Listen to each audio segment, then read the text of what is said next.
Hello student, welcome to हमारी academy official and my name is अफराद। कैसे आप सब, कैसे चल रही है आपकी प्रिपरेशन? जितने भी student UP triple S C assistant accountant के स्टूडेंट हैं, आप सभी लगभग फॉर्म फिलअप कर चुके होंगे और लगभग 11 मार्च आपका एंड भी हो गया है। आज आपका 14 मार्च है, ठीक है। डेली बेसिस पे आप लोग अपनी क्लासेस लगभग कर रहे होंगे, ठीक है। डेली बेसिस पे आप लोग स्टडी कर रहे होंगे, क्योंकि आप सबको मालूम है कि इसमें कंपटीशन ना के बराबर है। जितनी सीट है वो बहुत ही कम बच्चे, समझ लीजिए 1828 सीट के लिए ज़्यादा से ज़्यादा अगर बच्चे अप्लाई किए होंगे तो 8000 अप्लाई किए होंगे या 10,000, उससे ज़्यादा नहीं है। तो समझ लीजिए सिलेक्शन के चांसेस आपके ज़्यादा हैं, ठीक है, क्योंकि बच्चे हैं नहीं, इसमें स्टूडेंट है नहीं, कंपटीशन बहुत कम है अदर एग्ज़ाम के अकॉर्डिंग, ठीक है। तो डेली बेसिस पे आप सभी लोग अपनी स्टडी करते रहिए, डेली बेसिस पे प्रिपरेशन करते रहिए। कॉमर्स एज उस पर ज़्यादा ध्यान दीजिए, क्योंकि आपका यूपी स्पेशल, यूपी करंट और कंप्यूटर, ये तो लगभग आपका 60 से 70% लगभग आपका तैयार होगा। क्योंकि अगर आप यूपी के एग्ज़ाम की तैयारी कर रहे हैं तो ये तो आपका पूरा तैयार होगा। मामला फंसता है आपका कॉमर्स को लेकर। कॉमर्स में अगर आपने अच्छा परफॉर्मेंस कर दिया, बेटर परफॉर्मेंस कर दिया, आपका सिलेक्शन कोई रोक नहीं सकता। सिलेक्शन 100% कन्फर्म है, सिलेक्शन पक्का है। देखिए, आज की जो क्लास है आप सभी स्टूडेंट के काफ़ी कहने पे मैंने ये क्लास रखा हुआ है और ये मैं एवरी वीक मैं रखता रहूँगा। ये एक आज की क्लास जो है ये मॉडल पेपर है आपका, एक तरीके से प्रैक्टिस पेपर है। ऐसे ही क्वेश्चन आपके एग्ज़ाम में आएंगे, 65 क्वेश्चन आपके एग्ज़ाम में आएंगे। तो 65 क्वेश्चन का यह पूरा मॉडल पेपर है जो आज मैं आपको पूरा सॉल्व कराने वाला हूँ। इसमें आपके सभी से क्वेश्चन है, अकाउंटिंग से भी है, ऑडिटिंग से भी है, जीएसटी से भी है और इनकम टैक्स से भी आपके क्वेश्चन इसमें इंक्लूड किए गए हैं। इसी तरह पैटर्न आपका रहेगा आपके एग्ज़ाम का, ठीक है। तो एग्ज़ाम को मद्देनज़र देखते हुए ये पैटर्न पूरा फॉलो किया गया है। 65 क्वेश्चन की आज ये पूरी क्लास है। इसे हम कॉमर्स का मास्टर वीडियो भी कह सकते हैं। क्लियर? तो सेम पैटर्न ऐसे ही रहेगा और टोटल आज मैं मॉडल पेपर सॉल्व कराने वाला हूँ। ये मॉडल पेपर फर्स्ट है। एवरी वीक मैं ऐसे ही एक एक मॉडल पेपर आप सभी को सॉल्व कराता रहूँगा। क्लियर? तो जितने भी स्टूडेंट कॉमर्स एग्ज़ाम की तैयारी करना चाहते हैं, आप जल्दी से जल्दी बैच से ज्वाइन हो जाइए। बैच में सारी क्लासेस डिटेल में हो रही हैं। अभी थियरी क्लासेस चल रही हैं और 15 फरवरी से ये क्लासेस स्टार्ट है। आप सभी बैच को जल्दी से जल्दी ज्वाइन कर लीजिए। मिनिमम फीस के साथ ये कॉमर्स की सारी क्लासेज आपको प्रोवाइड की जा रही हैं। थियरी, न्यूमेरिकल, एमसीक्यू विद ये सभी पे डिस्कशन हो रहा है। आपको नोट्स वगैरह भी मिलेगा, ठीक है। इन सबके साथ साथ मॉडल पेपर टेस्ट सीरीज़ भी आपको मिलेगा। बहुत सारी चीज़ें हैं इस बैच में। तो आप सभी स्टूडेंट अगर 65 मार्क्स की कंप्लीट तैयारी करना चाहते हैं तो जल्दी से जल्दी आप सभी लोग बैच से ज्वाइन हो जाइए। बैच से ज्वाइन होने के लिए आपको गूगल प्ले स्टोर पर जाना है, हमारी अकेडमी ऑफिशियल ऐप आपको डाउनलोड करना है, वहाँ पर रजिस्टर लॉगिन करके आप इस बैच से जुड़ सकते हैं। चलिए यहाँ पे फर्स्ट क्वेश्चन है, short working is equal to, मतलब लघु कार्य राशि बराबर होती है, किसके बराबर होती है? तो ये देखिए फाइनेंशियल अकाउंटिंग का ये आपका रॉयल्टी चैप्टर से है, ठीक है। पहले मैं कुछ टॉपिक आपके यहाँ पे क्लियर करता हूँ, कुछ कॉन्सेप्ट पहले आपके क्लियर हो जाए। देखिए सबसे पहले ये रॉयल्टी चैप्टर का है, तो रॉयल्टी क्या होता है, ठीक है। आपका शॉर्ट वर्किंग क्या होता है और इसमें एक अलग पॉइंट है आपका मिनिमम रेंट, ये क्या होता है आपका। तो देखिए रॉयल्टी चैप्टर का है, तो रॉयल्टी पहले आप समझिए क्या होता है। जैसे आप ए हैं, ठीक है, ये आपकी ज़मीन है, आपने अपनी ज़मीन को बी पे क्या कर दिया, बी को आपने रॉयल्टी पे दे दिया। रॉयल्टी किराया नहीं होता है, किराया आपका क्या होता है, फिक्स होता है। मतलब अगर आप इसे अपने रूम को या आपने अपनी बिल्डिंग को किराए पे दिया, मान लेते एक रूम आपने किराए पे दिया किराएदार को, तो उससे आप हर महीने 10,000, 8,000, 6,000 इतना ही चार्ज करेंगे, वो फिक्स रहता है किराया। लेकिन रॉयल्टी फिक्स नहीं रहता है। रॉयल्टी में क्या रहता है, अगर आपने अपनी ज़मीन रॉयल्टी पे दिया तो अगर बी एक बिजनेसमैन है, ये इस पर बिजनेस करेगा, ठीक है, जितना भी यूनिट इस पर प्रोडक्शन करेगा उसका 20% आपको देगा। क्लियर? अगर ये मान लेते हैं 1,000 अगर ये यूनिट प्रोडक्शन कर रहा है तो 20% मतलब आपको 200 रुपया ये आपको देगा, ठीक है। अगर ये 10,000 यूनिट मतलब 10,000 यूनिट प्रोडक्शन कर रहा है तो 10,000 यूनिट का 10,000 रुपया मान लेते हैं मोटी तौर पे, एक यूनिट का 1 रुपया, तो 10,000 यूनिट का 10,000 रुपया होगा। 10,000 का 20% आपको ये 2,000 आपको देगा, ठीक है। मतलब जितना काम उतना पैसा आपका बनेगा, उतना परसेंटेज आपका फिक्स रहेगा, उस पर उतना परसेंट आपको मिलेगा। क्लियर? अब ये हो गया आपका क्या, रॉयल्टी। और मिनिमम रेंट आपका क्या होगा, इसको भी ज़रा ध्यान से देखिए। तो मिनिमम रेंट की अगर हम बात करें यहाँ पे, तो मान लेते हैं ये ए है, ठीक है, ये इसकी ज़मीन है और ये बी पट्टेदार है, ठीक है, मतलब ये लैंडलॉर्ड है और ये जिसने पट्टे पे ले रखा है इस ज़मीन को बिजनेस पर्पज़ से। अब मान लेते हैं किसी दिन इसका काम नहीं चला, किसी दिन क्या, किसी महीने इसका पूरा काम नहीं चला, इसकी फैक्ट्री बंद रही किसी कारणवश, और ये आपको रॉयल्टी तो दे नहीं पाएगा जब बंद रहेगा। कोरोना काल में कहाँ ये दे पाएगा, मान लेते कोरोना काल है, कोई काम चला ही नहीं, फैक्ट्री ओपन ही नहीं हुई, तो कहाँ से पैसे अर्न होंगे। तो एक का तो राइट्स है क्योंकि एक ही ज़मीन है और इसने क्या किया, इसे रॉयल्टी पे दिया हुआ है, तो ए तो थोड़ी ना बेरोजगार रहेगा, ए को तो पैसा चाहिए ही चाहिए। तो ए अपना पैसा लेगा, लेकिन किस बेस पे, इन दोनों के बीच में एक एग्रीमेंट होगा।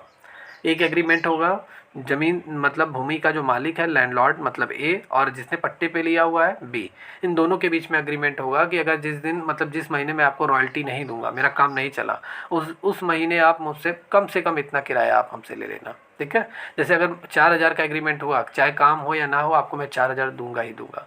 तो ये होता है आपका मिनिमम रेंट। क्लियर। अब यहाँ पे शॉर्ट वर्किंग क्या होता है? शॉर्ट वर्किंग आपका होता है, जैसे मान लेते हैं हर महीने ए को रॉयल्टी मिल रही है 10,000, प्रोडक्शन हो रहा है 10,000 कम से कम आ रहा है। अब मान लेते हैं कि किसी महीने काम हुआ ही नहीं, तो 4,000 ए को मिलेगा। ठीक है, मतलब 4,000 मिलेगा। जब रॉयल्टी मिली ही नहीं, काम हुआ ही नहीं, तो जाहिर सी बात है 4,000 हुआ। अब 10,000 मिलना था, लेकिन अब ए को कितना मिल रहा है? 4,000 मिल रहा है। दोनों के बीच में डिफरेंस कितने का है? 6,000 है। तो ये 6,000 क्या होता है? शॉर्ट वर्किंग अमाउंट होता है, जिसे हम कहते हैं लघु कार्य राशि, हिंदी में कहते हैं। क्लियर। तो इसका जो फॉर्मूला होता है शॉर्ट वर्किंग का, minimum rent minus royalty. Clear. Minimum rent minus royalty. मान लेते हैं मिनिमम रेंट 4,000 है और रॉयल्टी उसका क्या है, मतलब रॉयल्टी उसका 2,000 है। क्लियर। तो ये होता है आपका minimum rent minus royalty. Okay, या तो minimum rent minus royalty is equal to आपका क्या होगा? शॉर्ट वर्किंग अमाउंट आपका होगा। यहाँ पे आपके ऑप्शन नंबर क्या होगा? 4 is the right answer of this question. Clear. Minimum rent ज़्यादा होगा और आप जो पट्टेदार है उसका काम हुआ ही नहीं, मान लेते हैं 2,000 उसका रॉयल्टी हुआ इस महीने में, लेकिन मिनिमम रेंट तो 4,000 है, तो जाहिर सी बात है 2,000 उसे और एक्स्ट्रा लगा के देना पड़ेगा। क्लियर। तो ये होता है आपका क्या? Short working amount. क्लियर। चलिए देखिए यहाँ पे एक्सप्लेनेशन देखिए, यहाँ पे कह रहा है कि यदि अधिकार शुल्क की राशि किसी न्यूनतम वर्ष की किराए से कम हो, अधिकार शुल्क मतलब रॉयल्टी की जो अमाउंट है वो मिनिमम रेंट से अगर कम है, तो संपत्ति के स्वामी को न्यूनतम किराए की राशि देनी पड़ेगी। मतलब मिनिमम किराया ही संपत्ति के स्वामी मतलब लैंडलॉर्ड को देना पड़ेगा। ठीक है। अधिकार शुल्क से न्यूनतम किराया जितना ही अधिक होता है उसे ही हम क्या कहते हैं? लघु कार्य राशि, मीन शॉर्ट वर्किंग अमाउंट कहते हैं। और इस प्रकार अधिकार शुल्क के ऊपर न्यूनतम किराए का आधिक्य आपका क्या होता है? लघु कार्य राशि, मीन शॉर्ट वर्किंग अमाउंट होता है। If the amount of the titles royalty fees is less than minimum rent amount in any year, the owner's property owner to pay only the minimum rent amount. The minimum rent which is more than the right fees is known as small work या short working amount। ये उसका formula होता है। Short working is equal to, ठीक है, आपका minimum rent minus यहाँ पे रहेगा, यहाँ इक्वल नहीं माइनस रहेगा, माइनस रॉयल्टी फार्मूला। तो इसका आपका ये आपका राइट आंसर है, ऑप्शन नंबर फर्स्ट। चलिए नेक्स्ट क्वेश्चन है। नेक्स्ट क्वेश्चन है कि in which year the hire purchase act implemented. Hire purchase act कब पूरी तरीके से प्रभाव में आया, कब पूरी तरीके से ये लागू हुआ? तो ये आपका 1972 में हायर परचेज एक्ट, मतलब आपका किराया क्रय पद्धति या किराया क्रय अधिनियम आपका 1972 में पूरी तरीके से एक्टिव हो गया। क्लियर। किराया क्रय पद्धति आपके सिलेबस में है, अकाउंटिंग का एक इम्पॉर्टेंट चैप्टर है। ठीक है। तो किराया क्रय अधिनियम 1972 के अनुसार किराया क्रय से संबंधित ऐसे समझौते से है जिसके अंतर्गत जो माल वगैरह होता है, गुड्स वगैरह होता है, उसे किराए पे दिया जाता है। अब किराया क्रेता को अधिकार दिया जाता है कि वह समझौते के अनुसार ही क्रय करे। क्लियर। तो आपका यहाँ पे हायर परचेज सिस्टम समझ में आ गया। ये है क्या? मैंने क्लास में पढ़ाया हुआ है, जितने भी स्टूडेंट हमसे ज्वाइन है। ठीक है। यह है ऐसा, जैसे अगर आप कोई चीज़ जैसे आप मोबाइल खरीदने जा रहे हैं, ठीक है, मोबाइल खरीदने। अब आप मोबाइल खरीदने, मान लेते आप ये हैं, आप मोबाइल खरीदने जा रहे हैं, आपके पास पैसे नहीं है, आपके पास 2,000 है। ठीक है। आप मोबाइल को क्या करा लिए? फाइनेंस करा लिए। ठीक है, फाइनेंस करा लिए। अब आपने फाइनेंस करा के 2,000 तो सबमिट कर दिया, लेकिन अभी आपको 10,000 देना है। तो 10,000 को आप 5 किस्तों में मान लेते 2-2 हज़ार रुपये आप देंगे। ठीक है। यही होता है किराया क्रय अधिनियम। आप 2-2 हज़ार हर मंथली इसे देते जाएंगे और ये आपसे ब्याज भी लेगा, इसमें ब्याज ऐड करके भी लेगा। ठीक है। जब तक आप पूरा अंतिम जो इंस्टॉलमेंट है, लास्ट इंस्टॉलमेंट है, पे नहीं कर देते, तब तक ये पूरी तरीके से आपका किराया ही माना जाएगा। एक तरीके से ये पैसा किराया क्रय के आधार पे ही माना जाएगा। ठीक है। जैसे आप लास्ट इंस्टॉलमेंट पे कर देते हैं, आपका मोबाइल आपके हाथ में रहेगा। आपके हाथ में तो पहले से है, अब आप उसके क्या हो गया? ओनर हो गया, आपका मोबाइल हो गया। क्लियर। अगर आप लास्ट किस्त पेमेंट अगर नहीं करते हैं, तो जो सेलर रहेगा जिसने आपको ये उधार पे दिया है, मतलब किराया क्रय नियम के तहत दिया है, जिससे आपने खरीदा है, वो लास्ट किस्त अगर नहीं मिलेगा तो वो लेने का हकदार भी होता है। तो ये इंपॉर्टेंट चैप्टर है, आपके एग्जाम में आया हुआ क्वेश्चन है। ठीक है। और किराया क्रय अधिनियम 1972 में पूरी तरीके से एक्टिव हुआ आपका। चलिए नेक्स्ट क्वेश्चन है, अ cashier can commit fraud by एक कैशियर जो होता है धोखाधड़ी कर सकता है। किस तरीके की धोखाधड़ी कर सकता है, किस तरीके से चीटिंग कर सकता है। जैसे आपका जो कैशियर है, आप एक बिजनेसमैन है, आपका कैशियर है, वो पूरा कैशबुक वैशबुक वही तैयार करता है, अकाउंटेंट ही तो तैयार करता है, आपका कैशियर ही तैयार करेगा। तो किस तरीके से वो आपसे धोखाधड़ी कर सकता है। देखिए, ये सिर्फ और सिर्फ एक ही तरीका है। जैसे जितना पेमेंट आप कैश बुक, देखिए कैश बुक है, कैश बुक इसको मैं अच्छे से यहाँ पे एक्सप्लेन करता हूँ। देखिए, जैसे ये आपका कैश बुक है, कैश बुक में आप डेबिट साइड में जितना आपको पैसा मिलता है आप डेबिट साइड में नोट करते हैं, जितना भी आपको पैसा रिसीव होगा, क्लियर। और जितना पैसा आप अपने सप्लायर को या अपने जिस अपने क्रेडिटर्स को या आप जिससे आपने पैसे उधार ले रखे हैं उसको आप पे करेंगे, तो वो आप क्रेडिट साइड में नोट करेंगे। किसके? कैश बुक के। किसके? कैश बुक के, क्लियर। तो कैशियर आपसे धोखाधड़ी कैसे करेगा? वो क्या करेगा, पेमेंट साइड को बढ़ा देगा।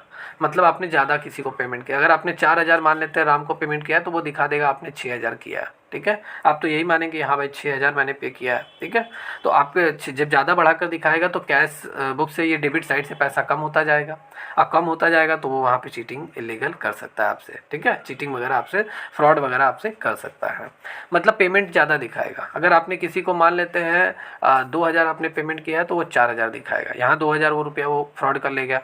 अगर मान लेते हैं 10,000 आपने पेमेंट किया है तो वो 20,000 दिखाएगा, तो यहाँ सीधे सीधे 10,000 वो रुपया इधर से उधर कर देगा। तो एक कैशियर आपसे फ्रॉड कैसे कर सकता है? तो यहाँ पे देखिए, कैश बुक के मतलब over costing payment side of the cash book, मतलब रोकड़ बही के कैश बुक के भुगतान पक्ष को वो क्या कर देगा, ओवर कॉस्ट करके वो आपसे फ्रॉड कर सकता है। क्लियर? समझ में आया आपको? देखिए यहाँ पे एक्सप्लेनेशन देखिए, पूरा 65 क्वेश्चन मैं सॉल्व करा रहा हूँ, थोड़ा टाइम लगेगा, अच्छे से आप लोग समझिए। देखिए धोखाधड़ी अनुचित तरीके से कंपनी अथवा किसी व्यक्ति को आर्थिक नुकसान पहुँचाता है। क्लियर? इससे लाभ अर्जित करना होता है। एक जो कैशियर होता है वो धन का अनुचित लाभ, देनदारियाँ या भुगतान को अधिक दिखाकर, मतलब पेमेंट साइड को वो अधिक दिखाकर, ठीक है, पेमेंट साइड को वो आपसे इलीगल फ्रॉड मतलब फ्रॉड कर सकता है, ठीक है। जबकि अधिक प्राप्तियां और भुगतानों को कम दिखाकर, जैसे अगर आपको पेमेंट मान लेते हैं 10,000 मिल रहा है, अब वो दिखा रहा है 5,000 आपको मिला है, ठीक है, तब भी वो पूरी तरीके से फ्रॉड कर सकता है। दोनों तरीके से, एक तरह अगर आप किसी को पेमेंट कर रहे हैं 5,000 तो वो 10,000 करके दिखाएगा। अगर आपको 2,000 मिल रहा है तो वो आपको कितना करके दिखाएगा, आपको दिखाएगा क्या, उसको कम करके दिखाएगा, 1,000 ही दिखाएगा। तो इस तरीके से भी आपका जो कैशियर है वो आपसे फ्रॉड कर सकता है। तो यहाँ आपका right answer 4 is the right answer of this question. Clear? चलिए, रेंट आपका कैसा अकाउंट है? थर्ड क्वेश्चन है, रेंट आपका कैसा अकाउंट है? तो रेंट मैं आप सभी को बता दूं, रेंट अगर आपको रिसीव हो रहा है, चाहे रेंट आप किसी को पे कर रहे हैं, दोनों कंडीशन में ये क्या होता है, नॉमिनल अकाउंट होता है। क्या होता है? Nominal account. Nominal account. अगर आपको रेंट अब मिल रहा है, जैसे आपके किराएदार ने आपको पैसा दिया तो आपके लिए इनकम है, तो नॉमिनल अकाउंट के रूल के अकॉर्डिंग इसे हम क्रेडिट साइड में रिकॉर्ड करेंगे। अगर आप खुद ही किराए में रहते हैं, किराए के रूम में रहते हैं, आप किराया खुद ही पे कर रहे हैं, तो रेंट आपके लिए क्या हो गया, एक्सपेंसेस हो गया, इसे हम डेबिट साइड में रिकॉर्ड करते हैं। और दोनों कंडीशन में रेंट आपका है क्या, नॉमिनल अकाउंट होता है, जिसे हम नाम मात्र खाता कहते हैं। ठीक है, नाम मात्र खाते में हम क्या करते हैं, trading expenses and receipt and profit and loss से संबंधित ही होता है। मतलब जितना भी, जैसे सैलरी हो गया आपका, परचेज हो गया, सेल्स हो गया, ठीक है, रेंट हो गया आपका, जितने भी एक्सपेंसेस हैं आपके, all expenses, all income, all benefits, इन सभी को हम नॉमिनल अकाउंट मानते हैं और नॉमिनल अकाउंट में इसकी एंट्री वगैरह करते हैं। और पूरे फाइनल अकाउंट जब भी हम तैयार करते हैं तो फाइनल अकाउंट में इन्हें नहीं लिखते हैं, इन्हें हम सीधे सीधे प्रॉफिट एंड लॉस अकाउंट में, ट्रेडिंग अकाउंट में, उधर हम इन्हें ट्रांसफ़र करके बुक को बंद कर देते हैं। क्लियर? तो इन्हें हम क्या कहाँ करते हैं, nominal account from business expenses. Nominal account business के लिए एक्सपेंसेस भी होते हैं और इनकम भी होती है, रिसिप्ट भी होता है। और प्रॉफिट एंड लॉस अकाउंट में हमने are related, hence rent account is a nominal account. इन्हें वर्ष के अंत में हम प्रॉफिट एंड लॉस अकाउंट में ट्रांसफ़र कर देते हैं। क्लियर? या तो ये रेंट आपका नॉमिनल अकाउंट है। चलिए नेक्स्ट क्वेश्चन है कि पैन कार्ड में कुल कितने आपके करेक्टर होते हैं। ठीक है, number of total character in a pan card. Pan card में आपके टोटल कितने करेक्टर होते हैं? तो पैन कार्ड में आपके टोटल 10 करेक्टर्स होते हैं। ये एग्जाम में पूछा जाता है, बहुत बार आधार कार्ड का भी पूछा है, बहुत बार पैन कार्ड का भी पूछा है, तो एग्जाम के लिए इंपॉर्टेंट है ये। ठीक है, पैन कार्ड का फुल फॉर्म क्या होता है, पैन का परमानेंट अकाउंट नंबर। क्लियर? स्थायी खाता संख्या या परमानेंट अकाउंट नंबर, जिसे इंग्लिश में हम कहेंगे, ये इसका फुल फॉर्म होता है। इसमें टोटल कितने आपके क्या होता है, लेटर्स वगैरह होते हैं, कितने करेक्टर होते हैं, इसमें आपके लेटर भी होते हैं, नंबर भी होते हैं। ठीक है, तो ये आपके टोटल इसमें 10 करेक्टर्स आपके होते हैं और ये एक विशिष्ट पहचान संख्या है। ठीक है, आइडेंटिफिकेशन आपका है, ठीक है। Digit 10 PAN is a 10 digit unique identification number, clear, issued to the Indian taxpayer. ये एवरी इंडियन टैक्स पेयर को ये आपको इस्तेमाल करना होता है। कोई भी टैक्स पेयर इंडियन है, अगर वो टैक्स पे कर रहा है तो उसके लिए पैन कार्ड पूरी तरीके से अनिवार्य कर दिया गया है। अब तो ये आ गया है कि पैन कार्ड और आधार कार्ड को दोनों लिंक भी किया जा रहा है और लगभग लिंक हो भी रहा है। जो नहीं लिंक करा रहा है उसको चालान भी लग जा रहा है, 500, 1000, 700, 800 ऐसे ही चालान आयकर विभाग द्वारा लगाया जा रहा है, ठीक है। तो आप सभी लोग भी अगर पैन कार्ड को अपने आधार कार्ड से लिंक नहीं कराया है तो आप सभी लोग जाइए लिंक करा लीजिए। अगर आपने नया बनवाया है पैन कार्ड तो आपने आधार कार्ड तो दिया ही होगा बनवाते समय, क्लियर। तो ये है आपका भारतीय करदाताओं को ये इशू किया जाता है, ठीक है। इसमें 4 गणित के अंक होते हैं, मतलब मैथमेटिकल नंबर कितने होते हैं ये भी पूछा जा सकता है, 4, और 6 किसके होते हैं, इंग्लिश अल्फ़ाबेट नंबर होते हैं, क्लियर, ABCD ये अब इसी क्रम में आपका होता है। तो यहाँ पे आपका first is the right answer of this question. चलिए ECS क्या होता है, ECS का फुल फॉर्म क्या होता है, ECS का फुल फॉर्म होता है electronic clearing system. Electronic clearing system ECS का ये क्या होता है, फुल फॉर्म होता है, ये एग्जाम में पूछा गया है। अब ये है क्या इलेक्ट्रॉनिक क्लियरिंग सिस्टम, तो देखिए इससे हम फंड ट्रांसफ़र करते हैं। जैसे पैसा अगर हमें किसी को भेजना है दूर, ठीक है, दूर देश में या अदर किसी स्टेट में जो हमारे रिलेटिव रहते हैं उन्हें अगर हमें भेजना है तो फंड ट्रांसफ़र करने का एक मेथड होता है, एक तरीका होता है, ठीक है। तो इलेक्ट्रॉनिक समाशोधन प्रणाली या हम कह सकते हैं इलेक्ट्रॉनिक क्लियरिंग सर्विस, ठीक है। इलेक्ट्रॉनिक रूप से क्या होता है, फंड ट्रांसफ़र करने की एक विधि होती है। आमतौर पर इसका उपयोग कौन करता है, थोक हस्तांतरण के लिए किया जाता है, ठीक है। मतलब electronic clearing service is a method of transferring fund, ठीक है, economically and is usually for the bulk transfer.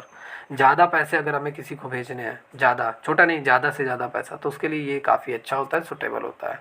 जैसे आपका RTGS होता है, रियल टाइम ग्रॉस सेटलमेंट, वैसे ECS भी आपका होता है। चलिए नेक्स्ट क्वेश्चन है, under which section does the court order the discharge of bankrupt.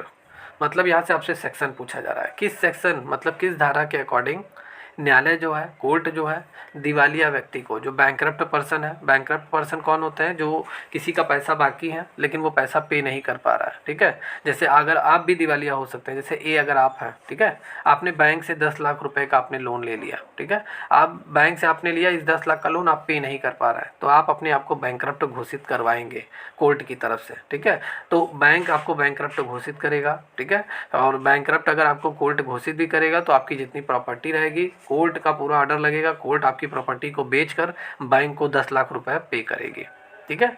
तो ये भी आपका होता है, तो ये होता है बैंकरप्ट। तो बैंकरप्ट को मुक्ति का आदेश देता है न्यायालय, अगर कोर्ट है पूरी तरीके से बैंकरप्ट पर्सन को किस सेक्शन के अकॉर्डिंग पूरी तरीके से फ्री कर सकता है, डिस्चार्ज कर सकता है कि भैया अब आज से आप बैंकरप्ट नहीं है।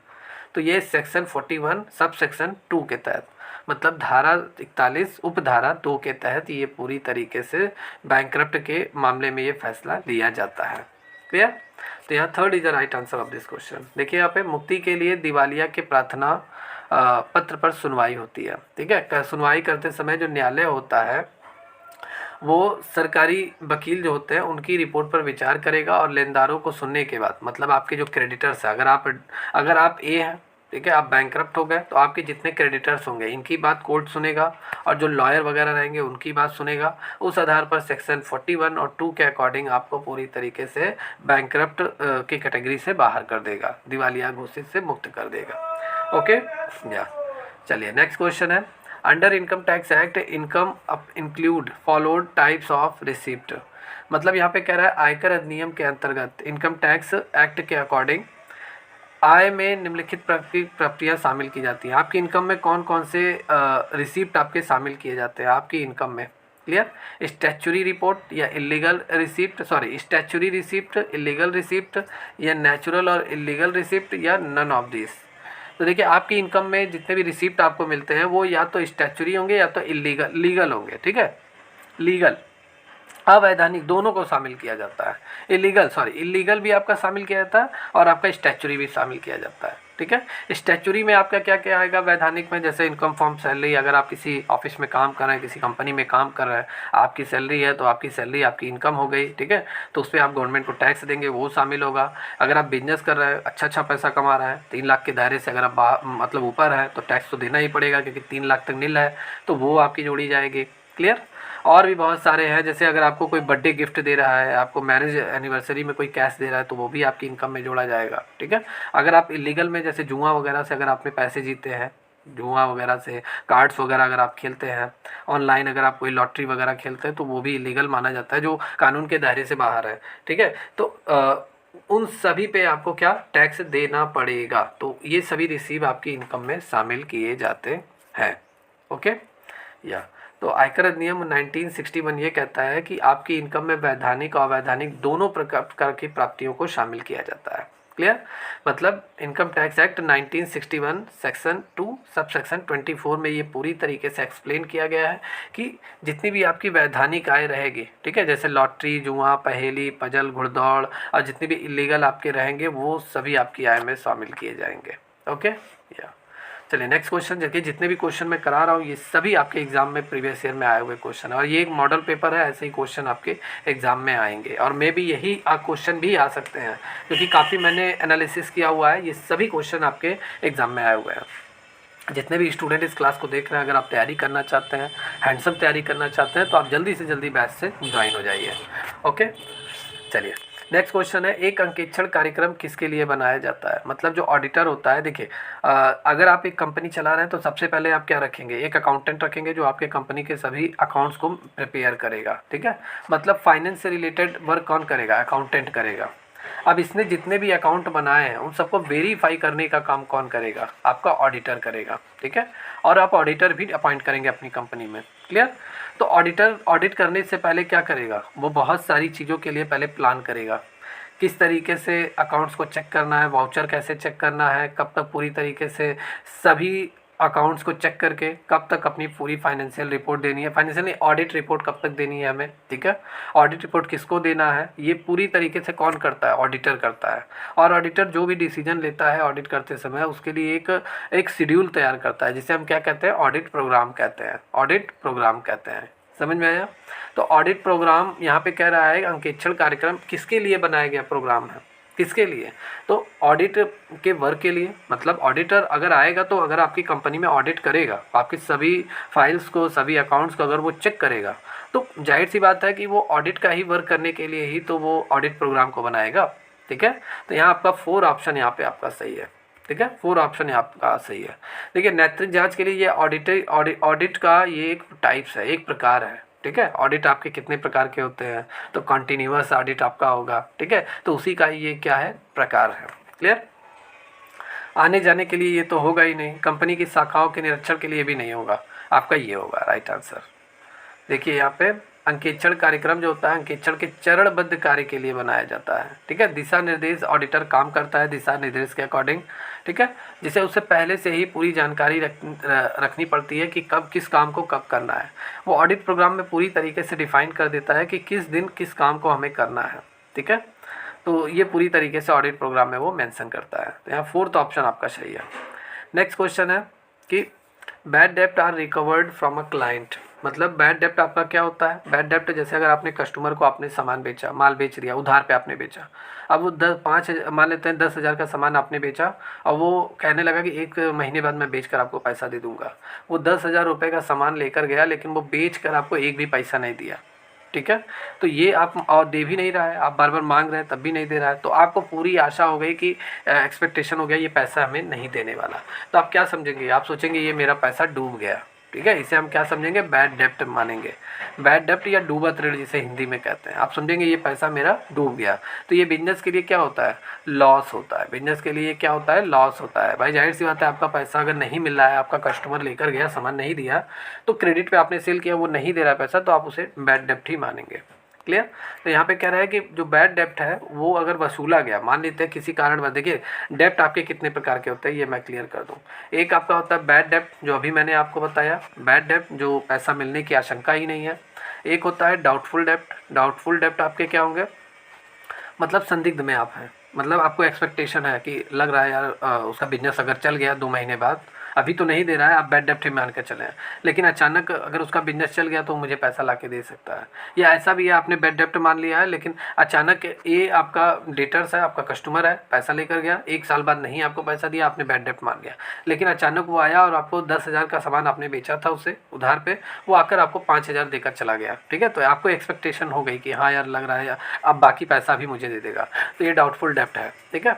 और गुड डेप्ट क्या होता है, इनका कोई लेखा जोखा ही नहीं होता, ये अच्छे ऋण माने जाते हैं, समय समय पे पेमेंट हो जाता है। क्लियर। तो यहाँ पे बैड डेप्ट अगर आ गया, मान लेते कोई कस्टमर हमें पैसा नहीं दे रहा था लेकिन अचानक वो आया मुझे पैसा देकर चला गया, तो यह क्या होगा आपके लिए, ठीक है। तो ये हमारे लिए क्या होगी, हमारी इनकम होगी, हमारी बेनिफिट होगी। इनकम होगा तो हम कहाँ शो करेंगे, प्रॉफिट एंड लॉस अकाउंट में, क्रेडिट साइड में शो करेंगे। मैंने आप सभी को क्लास में पढ़ाया हुआ है कि प्रॉफिट एंड लॉस अकाउंट जब हम बनाते हैं पीएल अकाउंट, तो इसके डेबिट साइड में हम क्या रिकॉर्ड करते हैं, जितने भी हमारे एक्सपेंसेस है, जितने भी हमारे लॉस हैं डेबिट साइड में, और जितनी भी हमारी बेनिफिट्स है, जितनी भी हमारी इनकम है, इनको हम राइट साइड में रिकॉर्ड करते हैं। ओके, तो इसे हम कहाँ पे रिकॉर्ड करेंगे, क्रेडिट कर देंगे प्रॉफिट एंड लॉस अकाउंट में।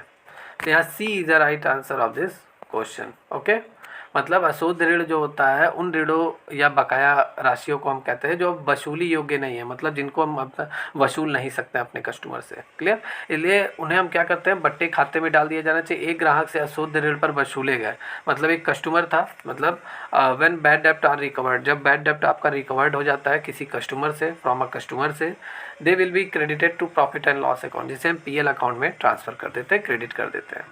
तो यहाँ पे आपका सी आंसर आपका परफेक्ट है।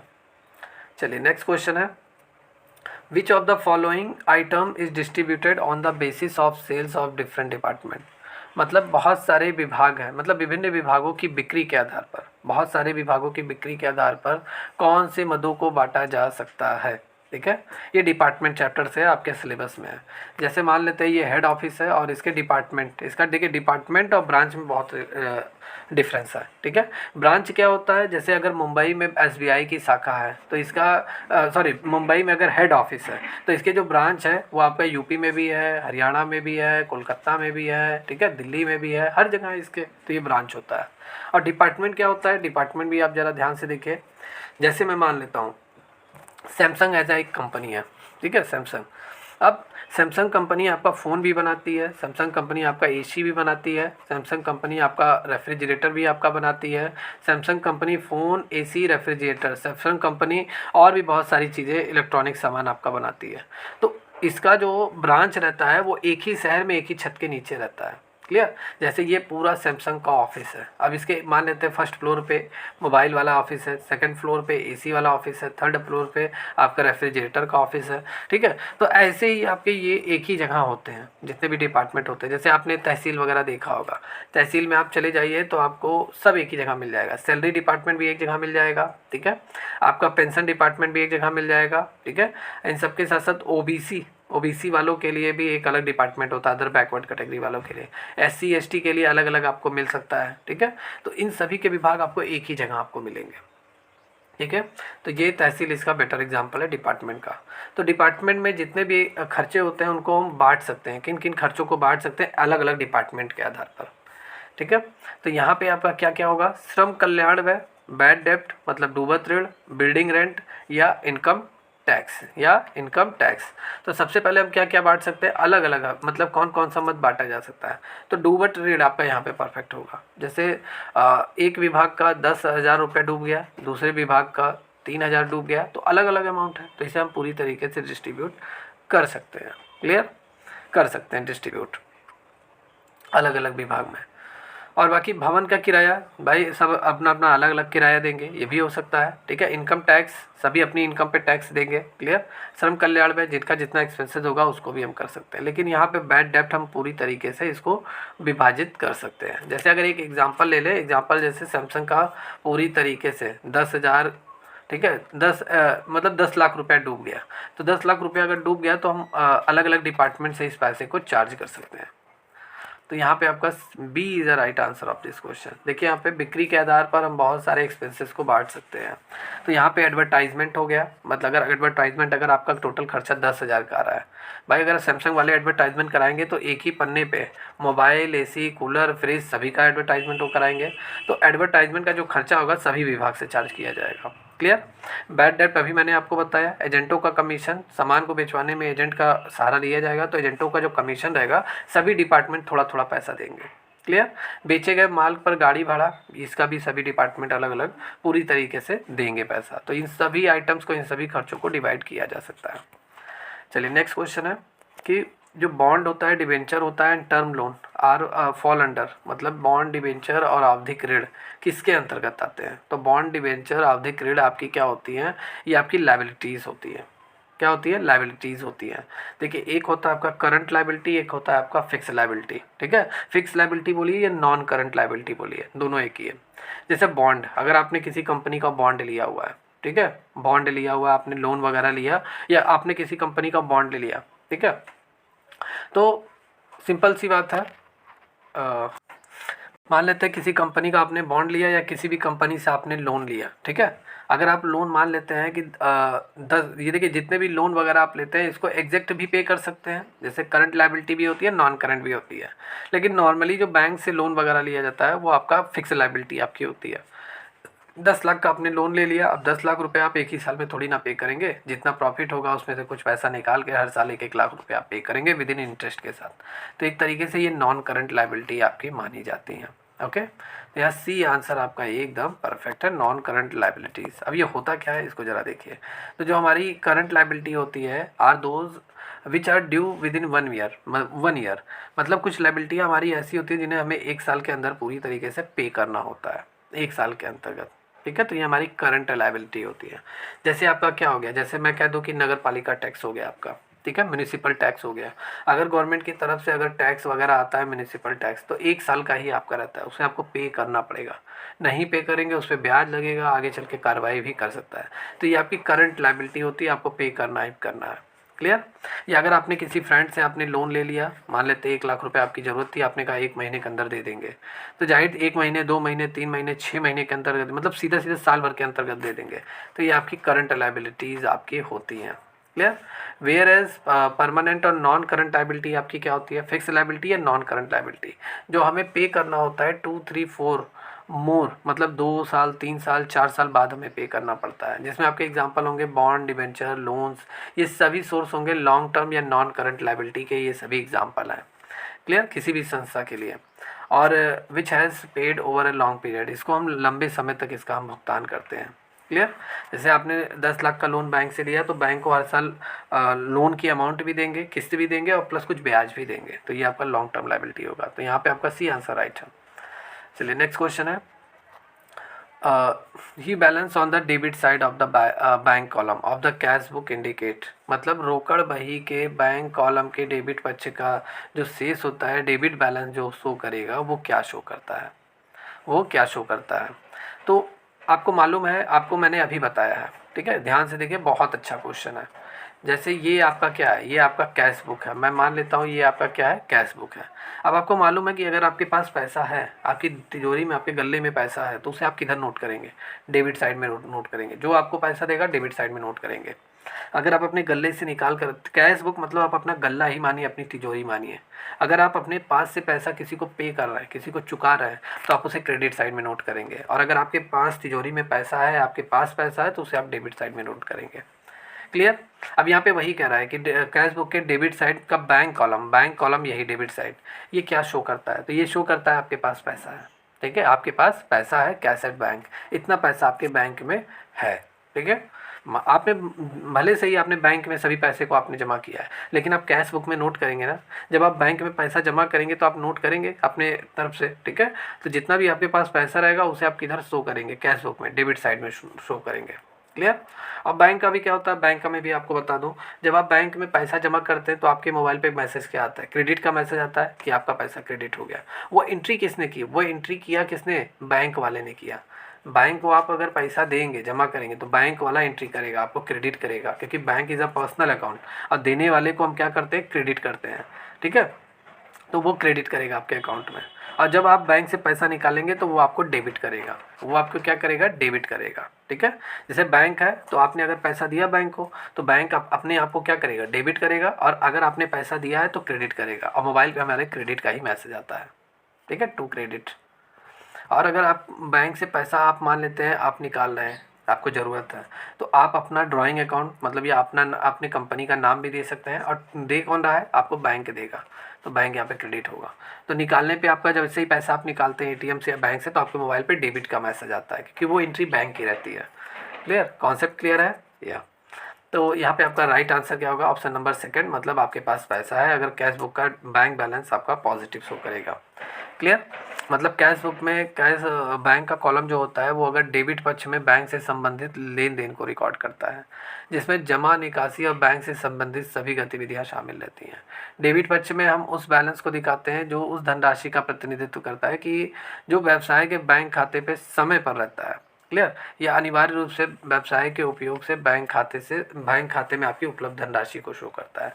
अगर आपके कैश बुक में 10 लाख शो कर रहा है तो आपके बैंक में भी 10 लाख रुपए होगा। ठीक है, या चलिए नेक्स्ट क्वेश्चन है, ये मैथ का क्वेश्चन है, आपका अंगणित का भी क्वेश्चन आएगा ना आपके एग्जाम में, इसीलिए मैंने अंगणित के भी क्वेश्चन नोट किए हैं। ऐसे ही क्वेश्चन आपके आएंगे, देख लीजिए। अगर आप रेलवे की तैयारी कर रहे हैं या किसी भी छोटे मोटे अगर एग्जाम की भी तैयारी कर रहे हैं, तो इसका जो 5 क्वेश्चन आएगा, 10 क्वेश्चन आपका है टैक्सेशन, अर्थमेटिक। अगर मान लेते 2 क्वेश्चन आएगा तब भी आप कर लेंगे। अगर टैक्सेशन और मैथ में अगर मान लेते 5-5 का रेशियो हो गया तब भी आप आसानी से कर लेंगे, बहुत ईजी है।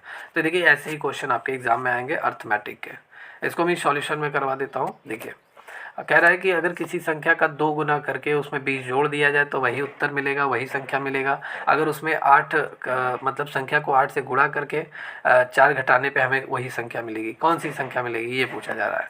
तो देखिए किसी संख्या का 2 से गुणा करने पे 20 जोड़ने पे, ठीक है, या किसी संख्या को 8 से गुणा करके माइनस करने पे हमें वही संख्या सेम से मिल रहा है, तो दोनों को बराबर कर देंगे, एक्स की वैल्यू 4 आ जाएगी। 4 is the right answer of this question. चलिए नेक्स्ट क्वेश्चन, फिर से हम कॉमर्स सिलेबस पे आ जाते हैं। यहाँ पे कह रहा है कि the separate record maintain of each item, ठीक है, appears on the financial statement is. Main कह रहा है कि जितने भी आपके आइटम है, जितने भी अकाउंट्स हैं आपके बिजनेस में आपके, ठीक है, अगर हम उसके लिए अलग अलग मतलब जितना भी ट्रांजैक्शन आपने किया है और सभी ट्रांजैक्शन अलग अलग आप क्या तैयार कर रहे हैं, अलग अलग अकाउंट अगर आप तैयार कर रहे हैं, सभी का अलग अलग स्टेटमेंट को शो कर रहा है, बैलेंस शीट में सभी को शो कर रहा है, तो वो क्या कहलाता है, तो वो आपका क्या कहलाता है, लेजर कहलाता है। ठीक है, आप सभी को मालूम है सबसे पहले आपके बिजनेस का क्या, सबसे पहले आपके बिजनेस में जनरल होता है।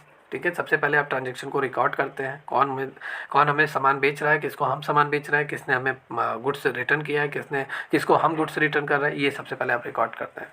फिर रिकॉर्डिंग के बाद आप सब्सिडी बुक सभी अकाउंट्स का बनाते हैं, sales book, purchase book, sales return, purchase return. ठीक है, इन सभी को परचेज रिटर्न, सेल्स रिटर्न, ये आपका हो गया, कैश बुक आपका हो गया। Clear, bills receivable, bills payable और जनरल प्रॉपर, ये सभी बुक्स वगैरह आप प्रिपेयर करते हैं।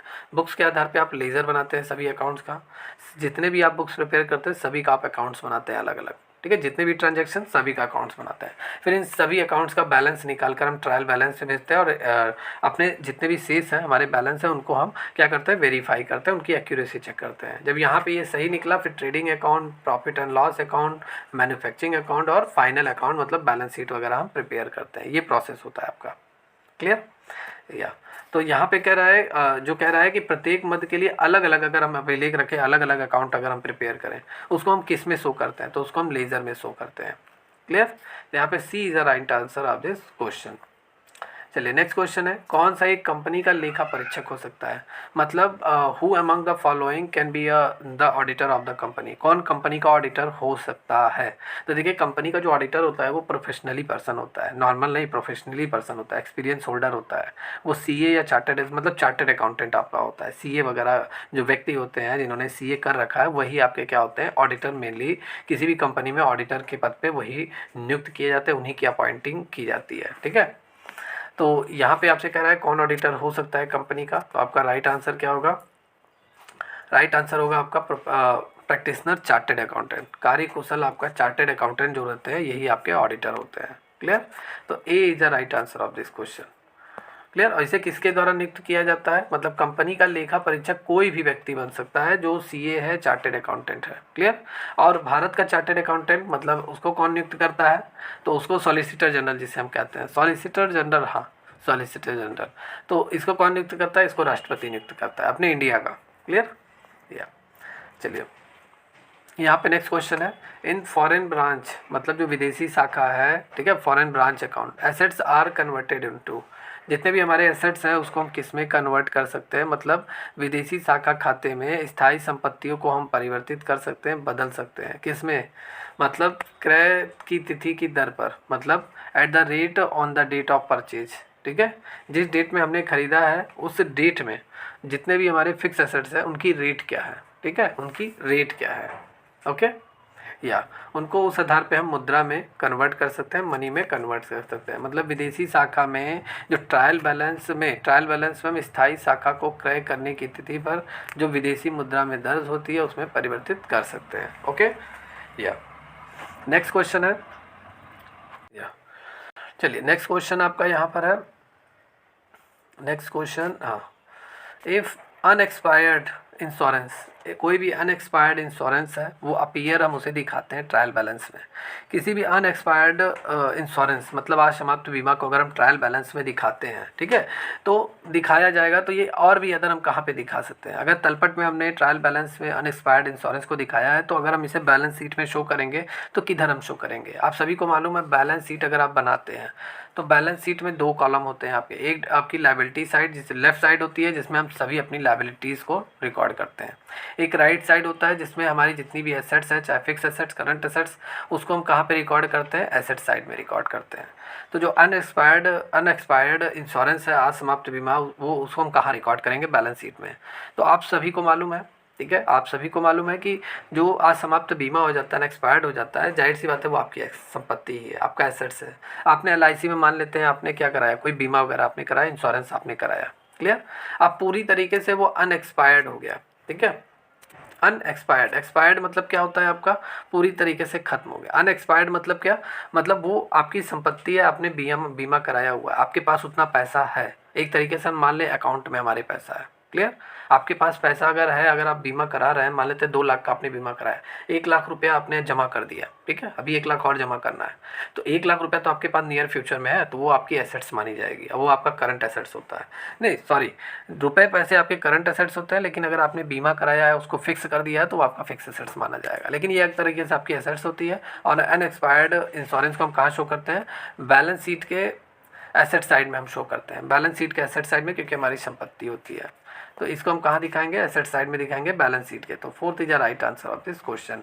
ओके, या चलिए नेक्स्ट क्वेश्चन है, the goods which the customer return will be debited to which of the following account.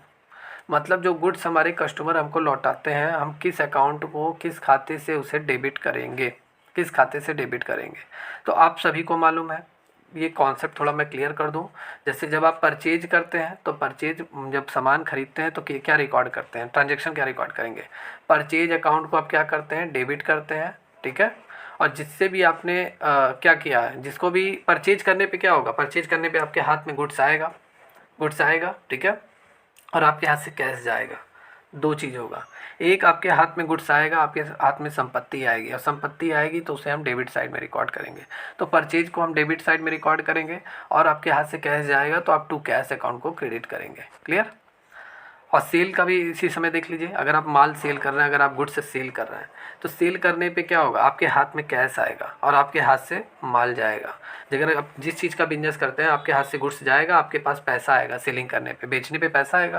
तो यहाँ पे आपकी एंट्री होगी, कैश अकाउंट को हम क्या करते हैं, डेबिट करते हैं, और टू सेल अकाउंट को हम क्या करते हैं, क्रेडिट करते हैं। दो चीज़ समझ में आया, परचेज करने पे परचेज अकाउंट को डेबिट, कैश को क्रेडिट, और सेल करने पे सेल अकाउंट को क्रेडिट, और कैश अकाउंट पैसा आएगा सेल करने पे उसको डेबिट करेंगे, क्लियर। अब यहाँ पे कह रहा है कि जब माल लौटाया जाता है, ग्राहक जो सामान आपको लौटाएंगे, तो ग्राहक कौन सा सामान आपको लौटाएंगे, जितना आपने सेल किया हुआ है वही तो सामान ग्राहक लौटाएगा। किसी कारणवश आपका सामान बेकार है, आपका गुड्स बेकार निकल गया, डिफेक्ट हो गया, तो कस्टमर को पसंद नहीं आया उसकी अकॉर्डिंग, ठीक है, तो वो क्या करेगा, आपको सामान वापस करेगा। तो उसके लिए आप कौन सा अकाउंट प्रिपेयर करेंगे, आप सेल्स रिटर्न अकाउंट प्रिपेयर करेंगे। क्या, सेल्स रिटर्न अकाउंट आप प्रिपेयर करेंगे, क्लियर। और अगर आप सामान वापस करेंगे अपने सप्लायर को, खरीदा हुआ सामान आपको नहीं पसंद है, आपने जिस सप्लायर से लिया हुआ था, पहले तो आपने परचेज किया होगा, लेकिन अगर आप वापस कर रहे हैं तो आप परचेज रिटर्न अकाउंट ओपन करेंगे, क्लियर। अब रिटर्न इनवर्ड, रिटर्न आउटवर्ड, दो चीज़ें यहाँ पे आती हैं। तो रिटर्न इनवर्ड मतलब जब आपके हाथ में सामान आएगा, आपके हाथ में गुड्स आएगा, तो उसे हम रिटर्न इनवर्ड कहते हैं। जैसे कस्टमर अगर आपको माल वापस करेगा तो आपके पास माल आएगा, आपके हाथ में गुड्स आएगा, तो यहाँ पे आपका क्या होगा, रिटर्न इनवर्ड आपका होगा, क्लियर। और जब आप सामान वापस करेंगे अपने सप्लायर को, आपको सामान अच्छा नहीं लगा, अपने सप्लायर का गुड्स अच्छा नहीं लगा, तो यहाँ पे आपका रिटर्न आउटवर्ड होता है, क्योंकि आपके हाथ से सामान जा रहा है, रिटर्न आउटवर्ड। क्लियर है, ये कॉन्सेप्ट आपका क्लियर है। या अब यहाँ पे कह रहा है कि किस खाते को हम डेबिट करेंगे, तो सेल्स रिटर्न अकाउंट को हम क्या करेंगे, डेबिट करेंगे। लेकिन सेल्स रिटर्न अकाउंट मतलब क्या, रिटर्न इनवर्ड अकाउंट, ठीक है। उसका दूसरा नाम क्या है सेल्स रिटर्न का, रिटर्न इनवर्ड। और परचेज रिटर्न का दूसरा नाम क्या है, रिटर्न आउटवर्ड। तो हम जब सामान वापस आएगा हमारे पास, तो रिटर्न इनवर्ड अकाउंट को हम क्या करेंगे, डेबिट करेंगे। ओके, तो first is the right answer of this question. देखिए, ग्राहक द्वारा जब सामान हमें वापस करता है कोई भी कस्टमर, तो उसके लिए हम जो जर्नल एंट्री पास आउट करते हैं, सेल्स रिटर्न अकाउंट को हम डेबिट करते हैं, और जो भी कस्टमर हमें दिया है उसके अकाउंट, उसके नाम को क्रेडिट कर देते हैं। जैसे राम ने हमें 4000 का सामान वापस कर दिया, तो हम ट्रांजेक्शन क्या करेंगे, रिटर्न, ठीक है, इनवर्ड अकाउंट को हम क्या करेंगे, डेबिट करेंगे, ठीक है। और टू, ठीक है, जिसने भी हमें दिया, राम ने दिया है, तो राम अकाउंट को हम क्रेडिट कर देंगे। क्लियर, या तो ये इसकी परफेक्ट जर्नल एंट्री होगी। चलिए नेक्स्ट क्वेश्चन है। देखिए नेक्स्ट क्वेश्चन है, it is a branch account created under debtors law, ठीक है। देनदार विधि के अंतर्गत बनाया गया शाखा खाता कैसा होता है, ठीक है, डेटर्स मेथड के अकॉर्डिंग। देखिए ब्रांच चैप्टर जब आप पढ़ेंगे तो आपको बहुत सारे मेथड आपको मिलेंगे, उसमें एक डेटर्स मेथड है, ठीक है। डेटर्स मेथड जैसे हेड ऑफिस और ब्रांच के बीच में जितनी भी अकाउंटिंग होती है ट्रांजैक्शन को लेकर, जैसे ब्रांच भी आपके कई तरीके के होते हैं, ठीक है। कुछ डिपेंडेंट ब्रांच होते हैं, कुछ इनडिपेंडेंट ब्रांच होते हैं, उनके बीच में जितना भी अकाउंटिंग प्रोसेस में एक डेटर्स मेथड भी आपका है। क्लियर, तो इसके बनाया गया मतलब देनदार विधि के अंतर्गत बनाया गया जो शाखा खाता होता है, ब्रांच अकाउंट होता है, वो आपका नेचर ऑफ उसका कैसा होता है, उसका नेचर होता है अनरियलाइज अकाउंट, मतलब अवास्तविक खाते की प्रकृति का वो होता है, अनरियल अकाउंट माना जाता है। क्लियर, या तो ये इंपॉर्टेंट है आपका। क्लियर, या चलिए नेक्स्ट क्वेश्चन है, the excess of the royalty over the minimum fair is, मतलब रॉयल्टी का अधिक होना, रॉयल्टी का अधिक होना किससे, मिनिमम फेयर से, आपका क्या कहलाता है, क्या दोनों के बीच के डिफरेंस को हम क्या कहते हैं। क्लियर, क्या कहते हैं, तो देखिए सबसे पहले आप इसके कॉन्सेप्ट को समझिए। जैसे रॉयल्टी क्या होता है, जितना आप प्रोडक्शन करेंगे उतना उसका 10% 20% आप लैंडलॉर्ड को देंगे। और आपका ये मिनिमम रेंट आपका क्या होगा, मिनिमम रेंट मतलब अगर आपका किसी कारणवश काम नहीं चला तो रॉयल्टी आप दे नहीं पाएंगे, तो कम से कम इतना पैसा आपको देना पड़ेगा, तो ये होता है मिनिमम रेंट। अब रॉयल्टी माइनस मिनिमम रेंट, ये आपका क्या होता है, ये आपका होता है सरप्लस होता है, अधिक के होता है, ठीक है। मिनिमम किराए से जितना अधिक आपका रॉयल्टी रहेगा, अधिकार शुल्क आपका रहेगा, उसे हम क्या बोलते हैं, सरप्लस बोलते हैं। क्लियर, या हम उसको बोल सकते हैं अतिरेक बोल सकते हैं, रिडंडेंसी इसका दूसरा नाम है, ठीक है। तो ये आपका होगा। क्लियर, तो यहाँ B is the right answer of this question. देखिए यहाँ मैंने फार्मूला नोट किया हुआ है, अधिकार शुल्क का न्यूनतम किराए से अधिक ही आपका क्या होता है, सरप्लस होता है, या अतिरेक जिसे हम कह सकते हैं हिंदी में। इसका जो फार्मूला होता है, surplus is equal to royalty minus minimum rent, royalty minus minimum rent. Okay, formula याद कर लीजिए, इसमें बहुत सारे न्यूमेरिकल्स वगैरह आपके पूछे जाते हैं। चलिए नेक्स्ट क्वेश्चन है, नेक्स्ट क्वेश्चन है आपका यहाँ पे, या all the money received by or on behalf of the government shall brought in the government account in association with such general or special rules may be made under the article। मतलब कह रहा है, question समझिए, question कह रहा है कि सरकार द्वारा और उसकी ओर से, सरकार द्वारा उसकी ओर से कोई भी विभाग अगर काम कर रहा है, ठीक है, सभी धनराशि को ऐसे समान या विशेष नियमों के अनुसार सरकारी खाते में लाया जाएगा। वो किस अनुच्छेद में वर्णन है, किस सेक्शन में उसे डिफाइन किया गया है, सेक्शन पूछा गया। तो ये सेक्शन आर्टिकल 150 और आर्टिकल 183 सब सेक्शन 1 में ये पूरी तरीके से एक्सप्लेन किया गया है कि सरकार द्वारा या सरकार की ओर से कोई भी अगर डिपार्टमेंट है, कोई भी ऑर्गेनाइजेशन है, उसके द्वारा जितनी भी धनराशि प्राप्त की जाएगी वो पूरी तरीके से गवर्नमेंट अकाउंट में ट्रांसफ़र किया जाएगा। ये सेक्शन 150 और 183 में एक्सप्लेन किया गया है। तो C is the right answer of this question. चलिए बायोमेट्रिक आप समझ ही रहे होंगे, बायोमेट्रिक आजकल आप सभी के एग्जाम में भी हो रहा है। आप एग्जाम अगर ऑनलाइन एग्जाम देने जा रहे हैं तब भी बायोमेट्रिक हो रहा है, ऑफलाइन एग्जाम बैठ रहे हैं तब भी बायोमेट्रिक हो रहा है। बायोमेट्रिक में होता क्या है, आपकी आँख की जांच ली जाती है, आँख का फोटो वगैरह खींचा जाता है, एकदम साइड से कैमरा लगाकर आपकी फ़ोटो ली जाती है, अंगूठा का इंप्रेशन आपका लिया जाता है, थंब इंप्रेशन आपका लिया जाता है, आधार कार्ड से आपके मैच किया जाता है कि आप ही वही पर्सन है कि आपकी जगह कोई और आया पेपर देने। तो ये पूरा बायोमेट्रिक आपका होता है। क्लियर, सिग्नेचर वगैरह भी उसमें चेक करते हैं आपके। तो इसमें तो कह रहा है कौन बायोमेट्रिक का जांच नहीं है, बायोमेट्रिक का रूप नहीं है। क्लियर, या बायोमेट्रिक का नहीं है। तो सबसे पहले बायोमेट्रिक में आपका देखिए यहाँ पे क्या क्या हो सकता है। फिंगरप्रिंट ये आपका बायोमेट्रिक का होगा, आपका कंफर्म है, क्लियर। रेटिना ये भी आपका होगा, रेटिना की भी जांच ली जाएगी। अच्छा, ब्रेथ स्कैन यहाँ पे ये आपका थोड़ा सा यहाँ कंफ्यूज करने वाला, पासवर्ड तो नहीं होगा, ठीक है। आपसे एग्ज़ाम में आप बैठते हैं तो आपसे पासवर्ड वगैरह पूछा जाता है कि भैया पासवर्ड बताओ, पासवर्ड नहीं, तो ये भी आपका नहीं होगा, क्लियर। ये ही आपका नहीं होगा, बायोमेट्रिक का जांच नहीं होगा। लेकिन यहाँ पे ब्रेथ स्कैन आपका आया है, ठीक है, ब्रेथ स्कैन आपका आया है, क्लियर। तो यहाँ पे आपका जो राइट आंसर बन रहा है वो आपका पासवर्ड ही होगा, पासवर्ड आपसे पूछा नहीं जाता है। ब्रीथ स्कैन का मैं आपको एक एग्जांपल दे दूँ, जैसे आप गाड़ी वगैरह चलाते हैं 4 व्हीलर 2 व्हीलर, तो एक होता है कि ट्रैफिक पुलिस जो होता है वो आपके ब्रीथ स्कैन मतलब पूरी तरीके से स्कैन करता है कि आपने अल्कोहल लिया है कि नहीं लिया है, तो वो भी एक तरीके से बायोमेट्रिक जाँच ही है, ठीक है। या अब अगर आप मान लेते हैं इंटरव्यू में जा रहे हैं यूपीएससी के, तो वहाँ पर भी आपका ब्रेथ स्कैन लिया जाता है, नशा पानी तो करके नहीं जा रहा है, ठीक है। या अगर आप पुलिस की दौड़ में जा रहे हैं, भाई जाहिर सी बात है, अगर आप किसी भी एग्ज़ाम को आपने बीट किया है, यूपी पुलिस का या किसी भी एग्ज़ाम का, ठीक है, पुलिस का, और आप क्या कर रहे हैं, जब रनिंग के लिए जा रहे हैं तो आपका पूरा चेक किया जाता है कि आप दवाएं लेकर तो नहीं रनिंग करने जा रहे हैं। तो ये भी एक बायोमेट्रिक का ही एक फॉर्म होता है। बहुत सारे स्टूडेंट इसमें कन्फ्यूज होंगे, लेकिन मैंने लगभग क्लियर कर दिया। आपका पासवर्ड होता है, ये आपका बायोमेट्रिक का कोई भी प्रारूप नहीं होता है, ठीक है, बायोमेट्रिक में ये शामिल नहीं होता है, ओके।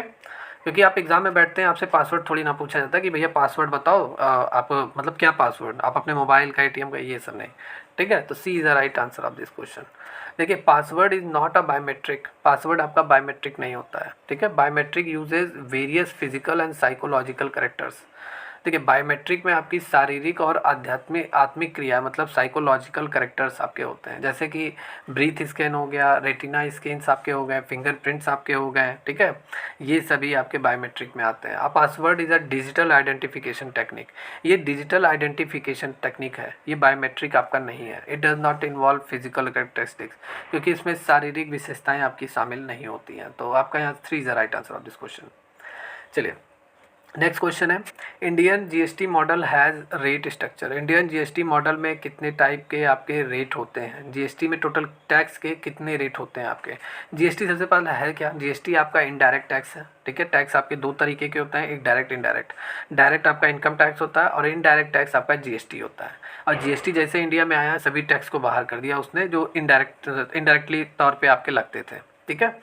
इनडायरेक्ट टैक्स में आपका जीएसटी होगा, जिसका फुल फॉर्म है गुड्स एंड सर्विस टैक्स, और ये 1 जुलाई 2017 से पूरे भारत में लागू हो गया, ठीक है। बाद में जम्मू वम्मू में लागू हुआ, उसकी मैं बात नहीं करना चाहता, ठीक है। तो आपका 1 जुलाई 2017 से जीएसटी आपका लागू हुआ पूरे भारत में। तो इसमें टोटल कितने दरें बताई गई हैं जीएसटी में, तो टोटल 4 दरें आपकी होती हैं। तो B is the right answer of this question.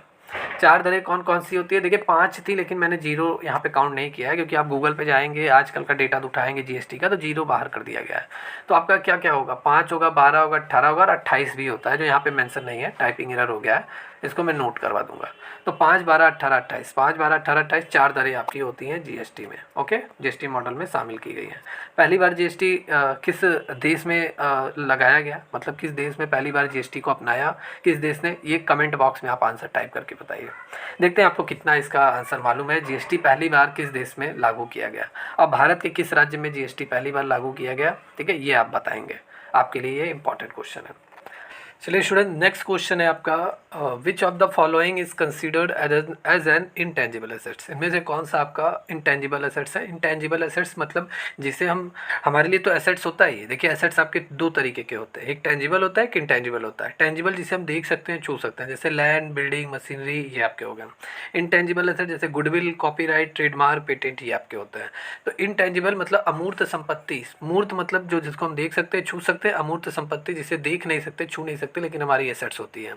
तो लैंड हमारा इंटेंजिबल एसेट्स है, मूर्त संपत्ति है, देख सकते हैं, छू सकते हैं। गुडविल, ये आपकी गुडविल, ये आपकी इंटेंजिबल एसेट्स होती है, अमूर्त संपत्ति होती है, आपके नाम से ही बिजनेस चल रहा है। जैसे रिलायंस के फाउंडर कौन है, ठीक है, फाउंडर, चीफ एंड जो भी है, एग्जीक्यूटिव जो भी है, मुकेश अंबानी है, ठीक है। तो मुकेश अंबानी के नाम से ही वो बिजनेस चल रहा है, ठीक है।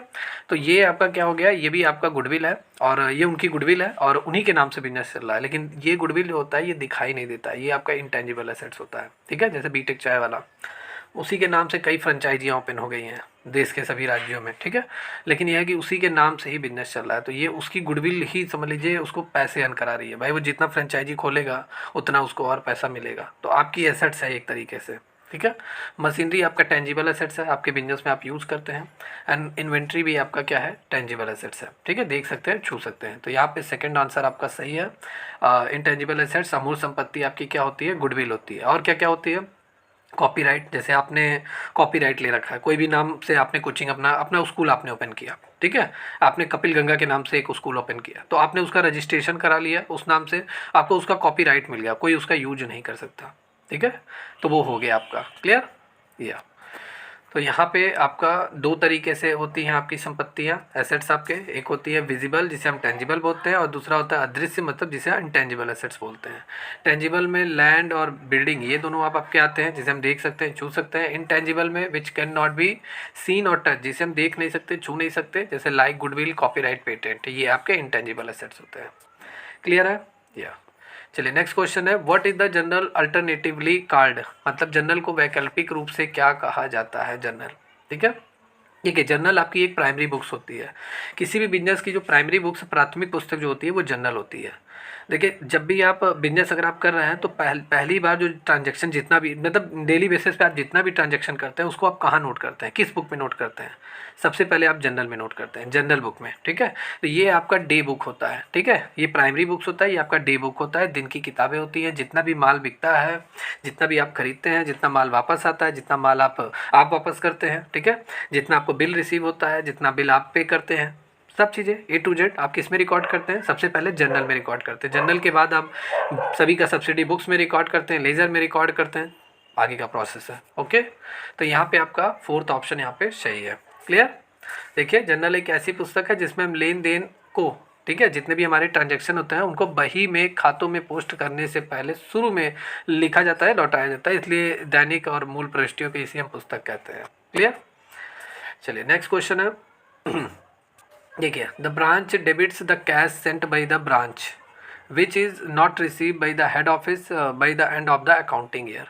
क्वेश्चन में कह रहा है कि शाखा द्वारा भेजी गई रोकड़, ठीक है, मुख्य कार्यालय के हिसाबी वर्ष में अंत में प्राप्त नहीं हुई। मतलब देखिए, ये हेड ऑफिस है, जैसे मुंबई का है, मतलब मान लेते हैं एसबीआई, ठीक है, एसबीआई ये है, हेड ऑफिस है, मुंबई में है। इसके ब्रांचेज हर जगह है, ठीक है, यूपी, उत्तराखंड, बिहार, हर जगह है। अब जितना भी बिजनेस करता है एसबीआई, वो हेड ऑफिस को रिपोर्ट करता है कि नहीं करता है, जितना भी बिजनेस पैसे वगैरह भेजता होगा हेड ऑफिस पे। भाई जितने भी बैंक भी तो बिजनेस करते हैं, लोन वगैरह देते हैं, इंटरेस्ट कमाते हैं। तो कई बार ऐसा होता है कि पैसे अभी हेड ऑफिस तक पैसे पहुँचे नहीं, ठीक है, तो उसे हम क्या मानकर, किस इसमें पूछ रहा है कि जब हेड ऑफिस तक पहुँचे ही नहीं, मतलब फाइनेंशियल ईयर के लास्ट तक, तो उनको शाखा डेबिट करेगा, किसको डेबिट करेगा, तो ये मानकर डेबिट किया जाता है कि पैसे अभी रास्ते में है, या गुड्स अगर सेंड किया जा रहा है तो गुड्स अभी रास्ते में है। क्लियर।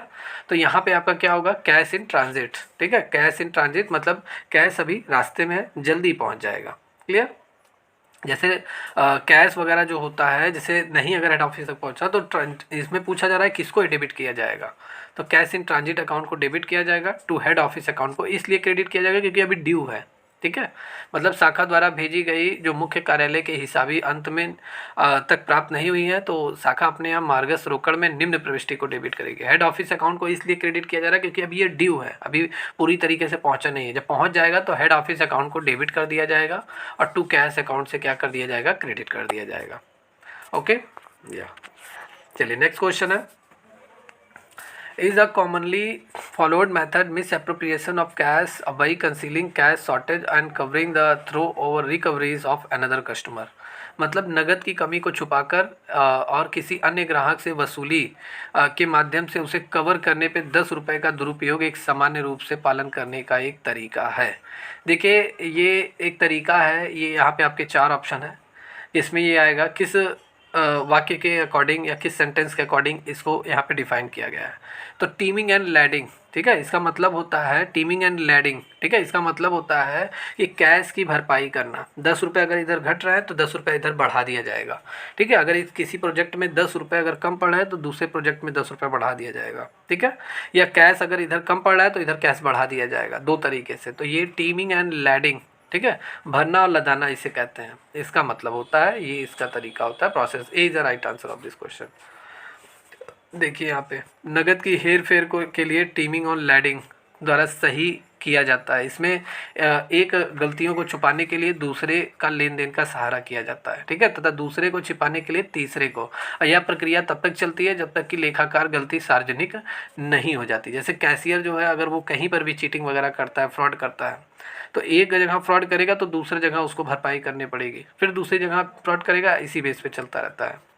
क्लियर। आपका जीएफआर चैप्टर है, जीएफआर से भी आपके क्वेश्चन आएंगे, तो एक दो क्वेश्चन मैंने उसका भी इंक्लूड किया है। 2017 का जीएफआर अभी इस समय लेटेस्ट पूछा जा रहा है आप सभी के एग्जामों में, तो 2017 का ही रहेगा। जीएफआर 2017 के नियम के अकॉर्डिंग, ठीक है, नियम 19 के प्रायोजन के लिए राजस्व की छूट मतलब रिवेन्यू में जो डिस्काउंट एंड देन परित्याग मतलब पर्पज फॉरगॉन को परिभाषित करने के लिए वाला नियम कौन बनाता है। क्लियर। जीएफआर 2017 के नियम 19 के प्रायोजन के लिए रेवेन्यू में जो छूट मिलती है और परित्याग मतलब गिव अप, जैसे कैपिटल का परित्याग करना, कैपिटल को त्याग करना, पूंजी, जैसे एक पार्टनर आता है तो दूसरा पार्टनर कुछ पैसे उसके लिए छोड़ देता है, ठीक है, को परिभाषित करने वाले नियम कौन बनाता है। तो सबसे पहले जीएफआर का नियम रूल वगैरह कौन बनाता है, तो सरकार के ही विभाग बनाते हैं, सरकारी प्रशासक ही रहते हैं, जो गवर्नमेंट ऑफिसर रहते हैं वही लोग इसको बनाते हैं। क्लियर। तो central government department and related administrator ही इसके रूल को बनाते हैं, GFR general financial rules. GFR का फुल फॉर्म क्या है, जनरल फाइनेंशियल रूल्स। ओके या चलिए नेक्स्ट क्वेश्चन है, transfer is an electronic facility for transferring funds through the internet के माध्यम से फंड ट्रांसफ़र करने की प्रक्रिया को या प्रोसेस को या सुविधा को हम क्या कहते हैं। तो आजकल सबसे पॉपुलर चल गया है नेट, ठीक है, नेट बैंकिंग आप लोगों ने सुना होगा। नेट बैंकिंग बैंक से कराना पड़ता है, बैंक में आप जाएंगे, फॉर्म वगैरह फिलअप करेंगे, बैंक वाला जो रहेगा, जो भी कैशियर रहेगा या जो वहाँ का एम्प्लॉय रहेगा, वो आपका नेट बैंकिंग पूरी तरीके से एक्टिव कर देगा, ठीक है। आपको पासवर्ड वगैरह आपको खुद ही बनाना रहेगा, तो ये बैंक से होता है। तो नेट बैंकिंग आजकल सबसे सरल तरीका हो गया है, आप घर बैठे ही काफ़ी पैसे आप ट्रांसफ़र कर दे सकते हैं, एक अकाउंट से दूसरे अकाउंट में ट्रांसफ़र कर सकते हैं आप। क्लियर। तो ये आपका आंसर यहाँ पे जो रहेगा वो net banking, B is the right answer of this question. Clear. मतलब इंटरनेट के माध्यम से हम जो फंड ट्रांसफ़र करते हैं वो आपका क्या होता है, ट्रांसफ़र करना, ये नेट बैंकिंग के थ्रू आता है।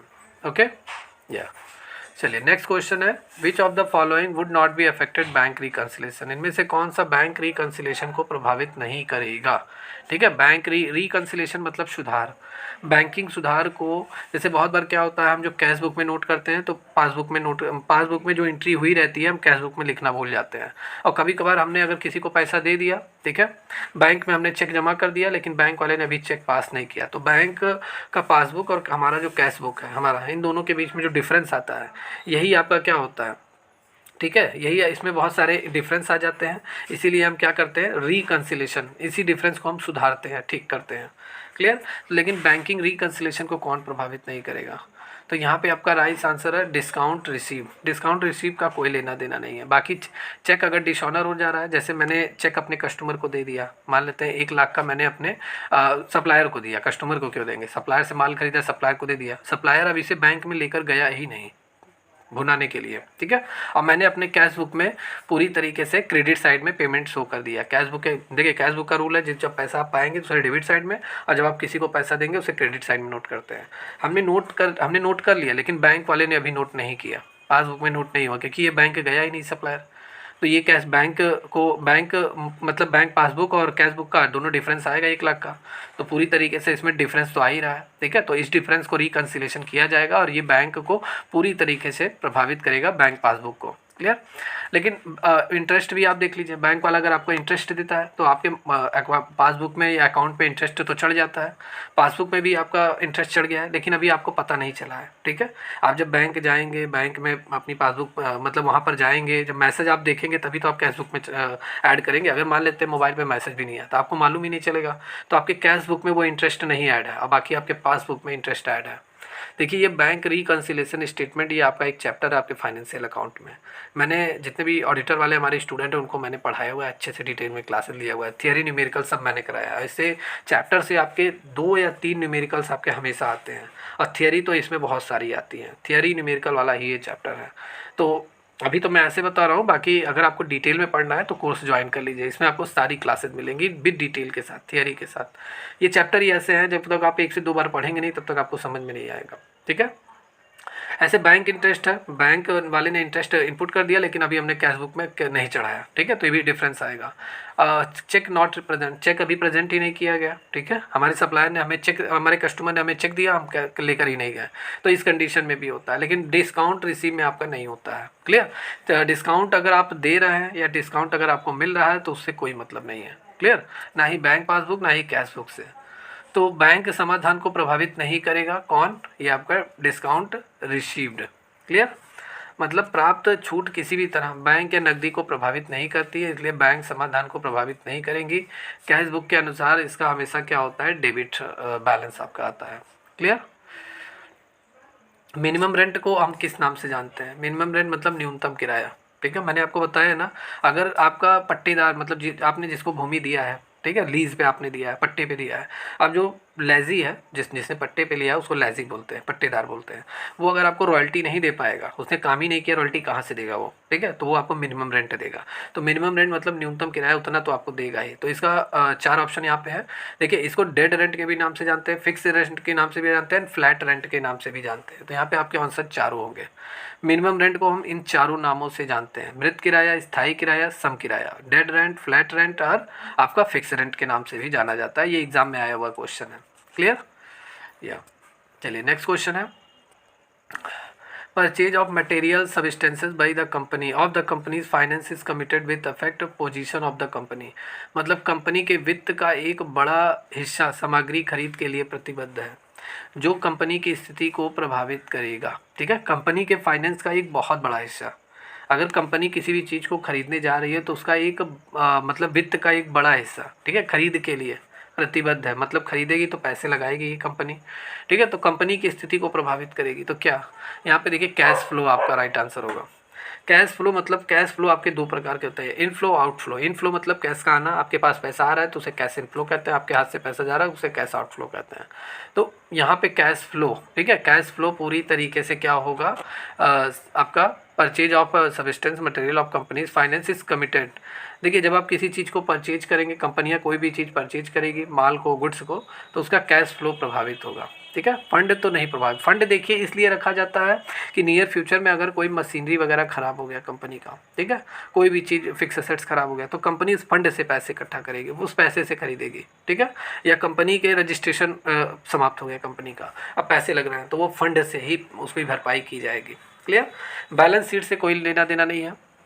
बैलेंस शीट तो एक स्टेटमेंट होता है, वो शो करता है कितनी आपकी लायबिलिटी है, कितने आपके एक्सपेंसेस है। तो यहाँ कैश फ्लो आपका प्रभावित होगा अगर कोई भी चीज़ आप परचेज करेंगे, ओके। चलिए नेक्स्ट क्वेश्चन है, यहाँ पे ये आपका इनकम टैक्स का क्वेश्चन है। आ रेसिडेंट इंडिविजुअल, एक इंडिविजुअल रेसिडेंट है, मतलब व्यक्तिगत निवासी है इंडिया का, ठीक है, वो अंडर सेक्शन 80Q, ठीक है, अंडर सेक्शन एक निवासी है, मतलब वो 5 लाख रुपए उसे क्या मिलता है, रॉयल्टी मिलता है लिटरेरी बुक पे, ठीक है। लिटरेरी मतलब लिटरेचर बोला जाता है, वैसे यहाँ लिटरेरी लिखा हुआ है। साहित्य पुस्तक मतलब उसने कोई लिटरेचर लिखा हुआ है, लिख के उसने बुक क्या कर दिया, बहुत सारे पब्लिकेशन वाले, जब आप कोई बुक वगैरह अच्छा लिख देते हैं तो बहुत सारे पब्लिकेशन वाले आपको ऑफर देते हैं कि सर हम आपकी बुक पब्लिश करेंगे, आपको 10% जितना 10%, 20%, 25% जितना भी बुक ये बिकेगा उसका 10% हिस्सा आपको जाएगा, ठीक है। तो इसे बोलते हैं रॉयल्टी। ये लेखक को प्रकाशक द्वारा दिया जाता है, प्रकाशक मतलब पब्लिशर द्वारा बुक के राइटर को दिया जाता है, क्लियर। तो रॉयल्टी उसको कितना मिल रहा है, जो इंडिविजुअल रेसिडेंट है 5 लाख रुपए उसे मिल रहा है। अब उसे 80Q के तहत कितनी कटौती मिलेगी, कटौती मतलब कितना उसे डिडक्शन मिलेगा इनकम टैक्स के लिए, ठीक है। इनकम टैक्स की भरपाई जब वो करेगा अपनी टोटल इनकम दिखा के, तो इस रॉयल्टी पे उसे 5 लाख पे कितना उसे डिडक्शन मिलेगा, ठीक है। तो उसे 3 लाख रुपए पे कोई टैक्स नहीं देना है। ए 4 इज राइट आंसर क्वेश्चन, ठीक है। मतलब 5 लाख में से 3 लाख पे उसे कोई टैक्स नहीं देना है, और वो जो टैक्स देगा वो 2 लाख पे देगा, ठीक है। इसी 2 लाख पे टैक्स देगा। ये डिडक्शन किस पे मिला है उसे, इसे जो डिडक्शन उसे जो मिला है राइटर को, जिसने लिटरेचर बुक लिखा हुआ है, 80Q के अकॉर्डिंग इसे ये डिडक्शन मिला है, क्लियर। ये बहुत सारे एग्जाम में पूछे जाते हैं डिडक्शन वाले चैप्टर। अब मैंने लगभग ऑडिटर वाले स्टूडेंट को पूरा पढ़ाया हुआ है, बाकी असिस्टेंट अकाउंटेंट वालों को भी पढ़ाना है, क्लास चलेगी इसकी डिटेल में, क्लियर। तो 3 लाख तक पूरी तरीके से कटौती योग्य है। चलिए नेक्स्ट क्वेश्चन है, देखिए, holding of unrealised profit is shown in, मतलब अप्राप्त लाभ के आयोजन को दिखाया जाता है। कुछ ऐसे हमारे जो प्रॉफिट होते हैं जो अभी हमें मिला नहीं है लेकिन हम उसे अपना प्रॉफिट मान लेते हैं। जैसे हम अगर एक बिजनेसमैन है, ठीक है, हम एक क्या है, बिजनेसमैन, हम बिजनेस कर रहे हैं। हम अपने कस्टमर ए को हमने क्या किया, 2 लाख का हमने सामान इसे क्या कर दिया, सेल कर दिया 2 लाख का। इसने तो हमारा 2 लाख का सामान ले लिया लेकिन इससे पैसा वैसा नहीं दिया, अभी पैसा ये 2 महीने बाद देगा। लेकिन हम इसका क्या करेंगे, इसको हम पहले से ही रिकॉर्ड कर लेंगे अपनी डायरी में, अपने जर्नल में, कि हमने इसको माल सेल कर दिया। हम प्रॉफिट मान कर चलेंगे, प्रॉफिट हम मान कर ही चलेंगे। अभी हमें रिसीव नहीं हुआ लेकिन हम इसको प्रॉफिट मानेंगे कि हमने 1 लाख का सामान 2 लाख में बेच दिया है तो 1 लाख हमारा प्रॉफिट हो गया है। ठीक है, तो इसको हम कहाँ पे दिखाएंगे, इसको कहाँ एडजस्ट करेंगे, ये पूछा जा रहा है। ठीक है, इसका आयोजन हम कहाँ करेंगे, क्लियर। तो इसका आयोजन हम कहाँ करेंगे, in general profit and loss account में हम करेंगे। General profit and loss account में हम इसको ट्रांसफर करेंगे, क्लियर। अप्राप्त लाभ मतलब जो स्टॉक का विक्रय विभाग में हम दिखाया जाता है परंतु उसकी बिक्री अभी नहीं हुई है, और ऐसे स्टॉक अप्राप्त या सामान्य लाभ खातों में दिखाया जाता है, मूल रूप से अभी नहीं हुआ है, क्लियर या। तो इसे हम जनरल प्रॉफिट एंड लॉस में दिखाएंगे, क्लियर। चलिए नेक्स्ट क्वेश्चन है, to what extent is interest receive from the post office single saving account exempt from the income tax. तो यहाँ पे कह रहा है पोस्ट ऑफिस के एकल बचत खाते से, पोस्ट ऑफिस में आपने अकाउंट ओपन कराया है, खुलवाया है, आप उसमें पैसा जमा कर रहे हैं, ठीक है, आप जमा कर रहे हैं एकल बचत, ठीक है। एकल बचत आपका क्या मतलब, सिंगल सेविंग आप कर रहे हैं उसमें, मतलब पैसा आप जमा कर रहे हैं, सेविंग अकाउंट है पोस्ट ऑफिस में। अब उसमें भी जितना भी आपको, देखिए नहीं, सिंगल सेविंग मतलब आप फिक्स डिपॉजिट कर रहे हैं, यहाँ इसका मतलब चेंज हो जाएगा। सिंगल सेविंग मतलब क्या, आपने एक मुफ्त पैसा ले जाके सेविंग फिक्स, आपने फिक्स पैसा कर दिया पोस्ट ऑफिस में। जैसे बैंकों में आपके फिक्स डिपॉजिट होता है, एक साथ आप 5 लाख जमा कर दीजिए, 10 साल बाद आप लेंगे तो आपको 8 लाख 9 लाख मिलेगा, ठीक है। वैसे पोस्ट ऑफिस में भी आपके यही रूल है, ठीक है। आपने फिक्स डिपॉजिट कर दिया, अब उसमें जितना भी आपको उस पर ब्याज मिल रहा है उस जमा पे, फिक्स डिपॉजिट पे, वो किस सीमा तक आपके आयकर से मुक्त है, मतलब कितना पैसा पूरी तरीके से इनकम टैक्स के दायरे से बाहर है, एग्जम्प्ट है, उस पर आपको छूट मिलेगी, उस इनकम पे आपको क्या नहीं देना पड़ेगा, इनकम टैक्स नहीं देना पड़ेगा, क्लियर। तो कितना रुपए है आपका, तो आपका 3,500 रुपये तक का ब्याज माफ़ रहेगा पूरी तरीके से। आपको जितना भी ब्याज मिल रहा है, अगर मान लेते हैं 10,000 रुपये आपको ब्याज मिल रहा है फिक्स डिपॉजिट पे, तो 3,500 पे आपको देना ही नहीं है, मतलब 3,500 पे आपको क्या टैक्स देना ही नहीं है इंटरेस्ट पे। बाकी बचा कितना, 6,500 पे ही आपको टैक्स देना है, क्लियर। तो ये आपका पोस्ट ऑफिस, और ये एग्जाम में आया हुआ क्वेश्चन है, इंपॉर्टेंट है, क्लियर। देखिए यहाँ पे पोस्ट ऑफिस के एकल बचत खाते में 3,500 की सीमा तक आयकर मुक्त है। और अगर आपने जॉइंट अकाउंट कराया हुआ है, जैसे आप हैं, ठीक है, आपकी वाइफ है, आपने अपने वाइफ का भी अकाउंट अपने में ही, मतलब आप अपने अकाउंट में अपनी वाइफ का भी नाम पूरे तरीके से रजिस्टर्ड करा लिए हैं, ठीक है। जॉइंट अकाउंट का मतलब आप भी पैसा निकाल सकते हैं, आपकी वाइफ भी जाके पैसा निकाल सकती है, दोनों पैसा जमा कर सकते हैं, दोनों अकाउंट को एक्सेस कर सकते हैं। उस कंडीशन में आपका कितना, 7,000 रुपये तक का एग्जेम्प्ट है। 7,000 रुपये तक का ब्याज अगर आपको मिल रहा है फिक्स डिपॉजिट, तो आपको मतलब कोई भी टैक्स देने की ज़रूरत नहीं है, 7,000 तक का माफ़ रहेगा, ओके। चलिए नेक्स्ट क्वेश्चन है, work is done in ongoing audit, चालू अंकेक्षण में कार्य होता है। देखिए ऑडिट का ये इंपॉर्टेंट क्वेश्चन है। देखिए कंटिन्यूअस ऑडिट इसे हम कह सकते हैं, ऑनगोइंग ऑडिट को हम क्या कह सकते हैं, इसका दूसरा नाम कंटिन्यूअस ऑडिट है। कंटिन्यूअस ऑडिट में लगातार ऑडिट होता रहता है, मंथली भी होता रहता है, ईयरली भी होता रहता है, हाफ ईयरली भी होता रहता है, क्वार्टरली भी होता रहता है, जैसा भी ऑडिटर सही समझे। ऑडिटर अपने अकॉर्डिंग ही करता है, लगातार किसी भी ऑर्गेनाइजेशन में ये ऑडिट चलता रहता है, कंटिन्यूअस ऑडिट। ये काफ़ी खर्चीला होता है क्योंकि हमेशा ऑडिट वर्क होगा कंपनी में तो थोड़ा एक्सपेंसिव होता है, लेकिन ये है कि ये पूरा प्योर एंड फेयर रिजल्ट, क्या रिजल्ट देगा, ठीक है। ऑडिटर जो भी रिपोर्ट तैयार करेगा वो फेयर रहता है, पूरी तरीके से कंटिन्यूअस चलता रहता है, क्लियर।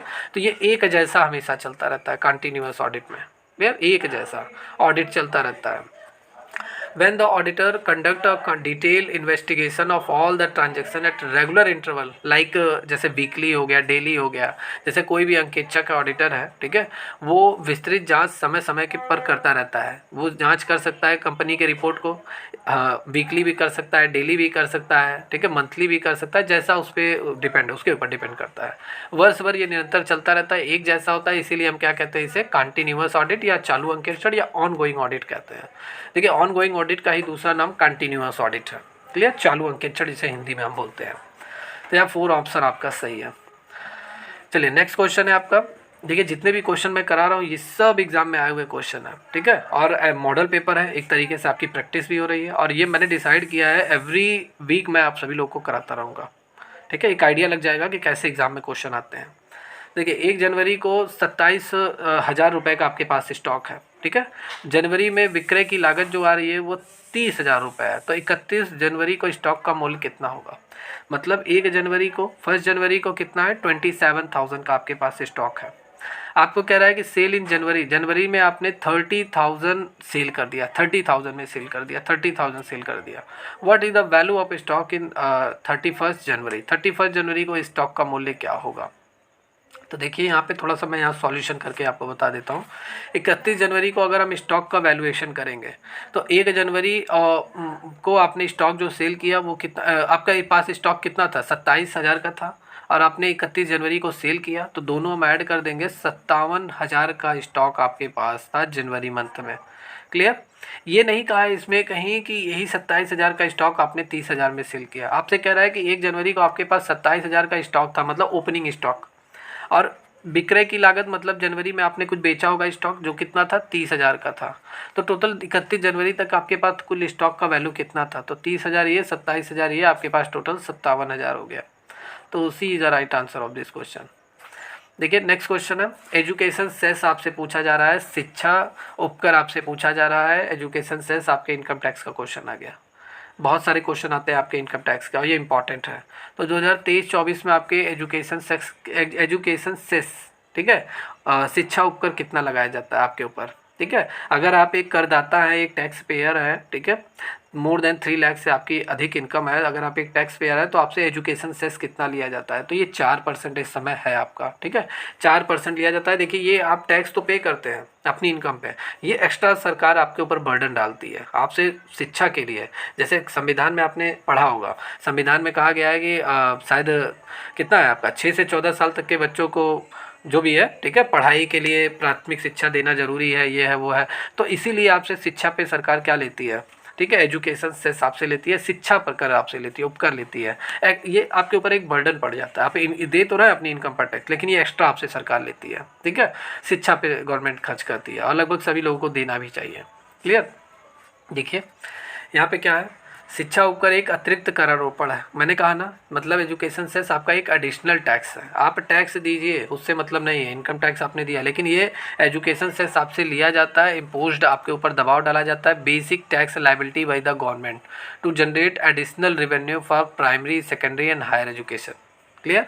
मतलब primary, secondary and higher education के लिए गवर्नमेंट आपसे ये टैक्स लेती है, आपके ऊपर अतिरिक्त राजस्व आप पर उत्पन्न करती है, आपसे देने के लिए वो क्या फोर्स करती है, ठीक है। फिर यहाँ पे these individual corporation have to pay this cess every year at the rate of determined during the annual budget. Every annual budget में ये पूरी तरीके से डिसाइड किया जाता है, कभी ये 3% लिया जाता है, कभी 3.5%, लेकिन अब की 2023-24 का जो है ये आपका 4% लिया जाता है। क्लियर? ये हमेशा वार्षिक बजट में डिसाइड किया जाता है। अब की बार जो आपकी वित्त मंत्री है, मतलब फाइनेंस मिनिस्टर पूरे देश की, ठीक है, कौन है? निर्मला सीतारमण, उन्होंने डिसाइड किया है 4% आपसे एजुकेशन सेस लिया जाएगा 2023-24 के अकॉर्डिंग। तो यहाँ पे आपका ए आंसर परफेक्ट है। क्लियर? चलिए नेक्स्ट क्वेश्चन है, नेक्स्ट क्वेश्चन कह रहा है a cheque dated subsequent to the date of issue is, मतलब जारी होने के की तारीख के बाद की तारीख वाला चेक होता है, ठीक है, मतलब चेक जारी हो गया, जारी होने की तारीख के बाद तारीख वाला चेक, आपने चेक इशू कर दिया, लेकिन फिर उसके बाद भी एक चेक जो जारी होता है उसे हम पोस्ट डेटेड चेक कहते हैं, उत्तर दिनात्मक चेक हम कहते हैं। A is the right answer of this question. Clear? या मतलब इसका मतलब ये हुआ कि आपने अपने सप्लायर को, एक मिनट, हाँ, आपने अपने सप्लायर को क्या किया, चेक आपने दे दिया, ठीक है, फला डेट में वो नहीं गया, उस चेक को आपने, तो चेक आज मान लेते हैं 1 जनवरी को आपने उसे इशू कर दिया, जारी कर दिया, लेकिन वो 1 जनवरी को ना ले जाकर वो 5 जनवरी को ले जाके चेक भुना रहा है। तो मतलब तारीख के बाद वाली तारीख पे जो चेक जारी होता है उसे हम पोस्ट डेटेड चेक कहते हैं। जिस दिन आपने जारी किया उस दिन बैंक में वो पूरी तरीके से क्या भुनाया नहीं गया, दूसरे दिन, तो ये होता है आपका। Okay, royalty means, next question है, royalty means the money which, मतलब रॉयल्टी का अर्थ उस धन से होता है, रॉयल्टी का अर्थ उस धन से होता है। अब रॉयल्टी होता क्या है, मैंने आपको बताया है ना, अब क्लास में मैंने पढ़ाया हुआ है जितने ऑडिटर वाले हमारे स्टूडेंट हैं। अभी तो असिस्टेंट अकाउंटेंट वालों को मैंने नहीं पढ़ाया क्योंकि क्लासेस अभी चल रही है। अभी आप लोग का डेप्रिसिएशन लगभग क्लियर हो गया है। कल आप सभी लोगों का provision for bad and doubtful डेप्ट स्टार्ट होगा। क्लियर। तो देखिए सबसे पहले और रॉयल्टी होता क्या है ये मैं आपको बता दूं। कोई भी लेखक है, कोई भी राइटर है, वो अगर कोई बुक वगैरह लिख रहा है, कोई आर्टिकल लिख रहा है, तो पब्लिशर द्वारा उसे दिया जाता है रॉयल्टी। ठीक है, पब्लिशर द्वारा उसे रॉयल्टी दिया जाता है। क्लियर। तो पुस्तक के लेखक को उसके प्रकाशक द्वारा मिलता है, तो ये आपका रॉयल्टी होता है। ठीक है। खान का जो मालिक होता है, जैसे कोयले की खान आपके पास है, आप बहुत बड़े अमीर हैं, कोयले की खान है, आपने उसे लीज पे दे दिया किसी भी कंपनी को, रिलायंस कंपनी को आपने दे दिया। अब रिलायंस कंपनी उससे जितना भी कोयला वाला निकालेगी 10% 20% आपको भी देगी क्योंकि वो आपका है। तो ये भी रॉयल्टी के दायरे में आएगा। ठीक है। एक पेटेंट वस्तु का निर्माता वस्तु, मतलब आपने किसी भी गुड्स का, जिस गुड्स का आप प्रोडक्शन कर रहे हैं उसका आपने पेटेंट कराया हुआ है, तब भी आपको रॉयल्टी मिलेगा। जैसे अमूल वाले हैं ना, अब अमूल का कोई मालिक होगा जो गुजरात में है, अमूल के नाम से तुझे कितने ढेर सारे फ्रेंचाइजियाँ, बहुत सारे ब्रांच वगैरह खुल चुके हैं। क्लियर। अमूल एक पेटेंट करा लिया गया है गुड्स। ठीक है। अब वो उस प्रोडक्ट को जो भी लोग मतलब मैन्युफैक्चर करेंगे तो वो क्या देंगे, मतलब रॉयल्टी देंगे। ठीक है, जिसने भी पेटेंट कराया हुआ है। क्लियर। जिस किसी भी प्रोडक्ट का, तो वो देगा। ठीक है। तो ये आपके यहाँ पे जो आंसर होगा रॉयल्टी, ये चारों आपके होंगे, ये चारों आपके रॉयल्टी के दायरे में आते हैं। रॉयल्टी आपका होता है अधिकार शुल्क जिसे हम कहते हैं। क्लियर। अधिकार शुल्क का रकम उस आशय से है जो एक व्यक्ति दूसरे व्यक्ति को उसके द्वारा प्रदान किए गए कुछ विशेष अधिकारों, मतलब स्पेशल राइट्स के प्रयोग करने के लिए दिया जाता है। और ये जो रॉयल्टी आपका होता है ये टेंजिबल इंटेंजिबल दोनों एसेट्स पे आपका दिया जाता है। टेंजिबल एसेट जैसे आपका कोयले की खान है, आपने दे दिया, आपने बुक वगैरह अपना आर्टिकल लिखा था उसको आपने दे दिया, लो जाइए आर्टिकल जाके छापो, ये हो गया। ठीक है। आपने पेटेंट वाला आपका गुडविल में आ जाएगा, गुडविल कह रहा है इंटेंजिबल में आपका आएगा। ठीक है। इंटेंजिबल गुडविल भी इंटेंजिबल होगा। ठीक है। तो ये बहुत सारी चीज़ें हैं। जैसे खान सर है, खान सर के नाम से अगर कोई कोचिंग खोल के चला रहा है तो खान सर की गुडविल के बेस पे ही वो कोचिंग चला रहा है, तो गुडविल इंटेंजिबल एसेट्स हो गया खान सर का। ठीक है। तो उस पर खान सर को रॉयल्टी मिलेगा अपनी गुडविल के नाते। ठीक है। तो ये आपका हो गया। क्लियर। चलिए नेक्स्ट क्वेश्चन है, अशुद्धियों का सुधार करने के कितने शीर्षक होते हैं। सुधार करने के कितने शीर्षक होते हैं। तो सबसे पहले अशुद्धियाँ कितने प्रकार की होती है, अशुद्धियाँ आपकी कितने प्रकार की होती है, इसका आंसर। तो अशुद्धियाँ आपकी टोटल 5 प्रकार की होती है। कौन कौन सी अशुद्धियाँ होती है ये भी क्लियर कर देते हैं। तो देखिए, एरर ऑफ ओमिशन, ठीक है, प्रिंसिपल एरर, ठीक है, error of posting, compensate error आपका हो गया। ठीक है। ये सभी एरर्स आपके जो होते हैं आपके अकाउंटिंग करते समय आपसे गलतियां हो जाया करती हैं। ठीक है। अशुद्धियों का जब हम पता लगा लेते हैं तो उन्हें ठीक करना काफ़ी ज़रूरी होता है सुविधा की दृष्टि से। जो अशुद्धियां आपकी होती है आपके अकाउंटिंग ट्रांजेक्शन करने में, वो एक पक्षीय भी अशुद्धियाँ हो सकती है, वन साइडेड एरर भी होती है एंड डबल साइडेड भी एरर आपकी होती है अशुद्धियाँ। क्लियर। तो 5 तरह की अशुद्धियाँ होती हैं जिन्हें अशुद्धियों के शीर्षक में 5 तरह की हमारी अशुद्धियाँ होती हैं, इन्हीं को हमें सुधारना होता है। क्लियर। या तो यहाँ पे आपका जो आंसर होगा वो क्या आंसर होगा, option number first is a right answer of this question. Okay. या तो यहाँ पे आपका फर्स्ट आंसर होगा 5th। अशुद्धियों का शीर्षक पूछ रहा है। ठीक है। तो 5 तरह की अशुद्धियाँ होती है, एरर्स आपके होते हैं। नेक्स्ट क्वेश्चन है TDS आ गया आपका। ठीक है। TDS on payment of rent of plant machinery और इक्विपमेंट रेट इज, मतलब संयंत्र मशीनरी और उपकरण के किराए पर TDS की दर क्या होती है। TDS मतलब tax deductible at sources, tax deductible at sources. ठीक है। ये इसका फुल फॉर्म होता है TDS। तो TDS होता क्या है पहले ये भी मैं आपको क्लियर कर दूं। जैसे आप अगर कहीं नौकरी वगैरह कर रहे हैं, जॉब कर रहे हैं किसी कंपनी में, तो कंपनी आपको जो सैलरी कैश इन हैंड जो देती है उसमें TDS आपसे काट कर देती है। TDS आपके सैलरी में से काट कर ही वो आपको सैलरी देती है। ये TDS कंपनी क्या करती है, ये TDS गवर्नमेंट को ले जाके जमा करती है। गवर्नमेंट आपकी इनकम पे टैक्स तो लेता ही है, लेकिन आप 2 बार समझ लीजिए एक तरीके से टैक्स दे रहे हैं। एक आप अपनी इनकम पे दे रहे हैं और एक कंपनी जो है, कंपनी खुद ही TDS काट कर आपको सैलरी देती है। भाई कंपनी का भी तो इनकम गवर्नमेंट चेक करेगी कि कंपनी कितना टर्नओवर करती है। इसलिए कहीं पर भी अगर आप मशीनरी भी खरीदने जाते हैं या आपका जो किराएदार है वो अगर आपको किराया देगा तो वो TDS काट के भी देगा। ठीक है। या आपने कोई भी कंपनी को अपना ज़मीन अपना बिल्डिंग किराए पे दिया है, तो किराए पे जब वो मतलब कंपनी आपको किराया देगी आपकी बिल्डिंग जो यूज कर रही है, तो वो भी टीडीएस काट कर ही आपको किराया देगी। ठीक है, तो ये जो रेट है टीडीएस का, ये कितना परसेंट है? ये टीडीएस का जो रेट है ये आपसे 2% लिया जाता है, प्लांट मशीनरी पे आपसे लिया जाता है। क्लियर? किस किस पे लिया जाता है 2%? प्लांट हो गया, मशीनरी हो गया और इक्विपमेंट, इस पे 2% टीडीएस आपका लगता है। ठीक है, 2%। ओके, टीडीएस देखिए यहाँ पे दिया गया है, प्लांट मशीनरी एंड इक्विपमेंट पे 2% है, जबकि लैंड पे, बिल्डिंग पे, फर्नीचर पे, फिटिंग पर इस पे 10% टीडीएस आपका लगता है। जैसे आपने कोई ज़मीन बेचवाया, ठीक है, या ज़मीन आप खरीद रहे हैं, तो आप जिस मान लेते हैं ये आप हैं ए, ठीक है, आपने बी से 10 लाख रुपए का 10 लाख रुपए का आपने क्या लिया, ज़मीन लिया, बी से खरीद लिया इसकी ज़मीन को।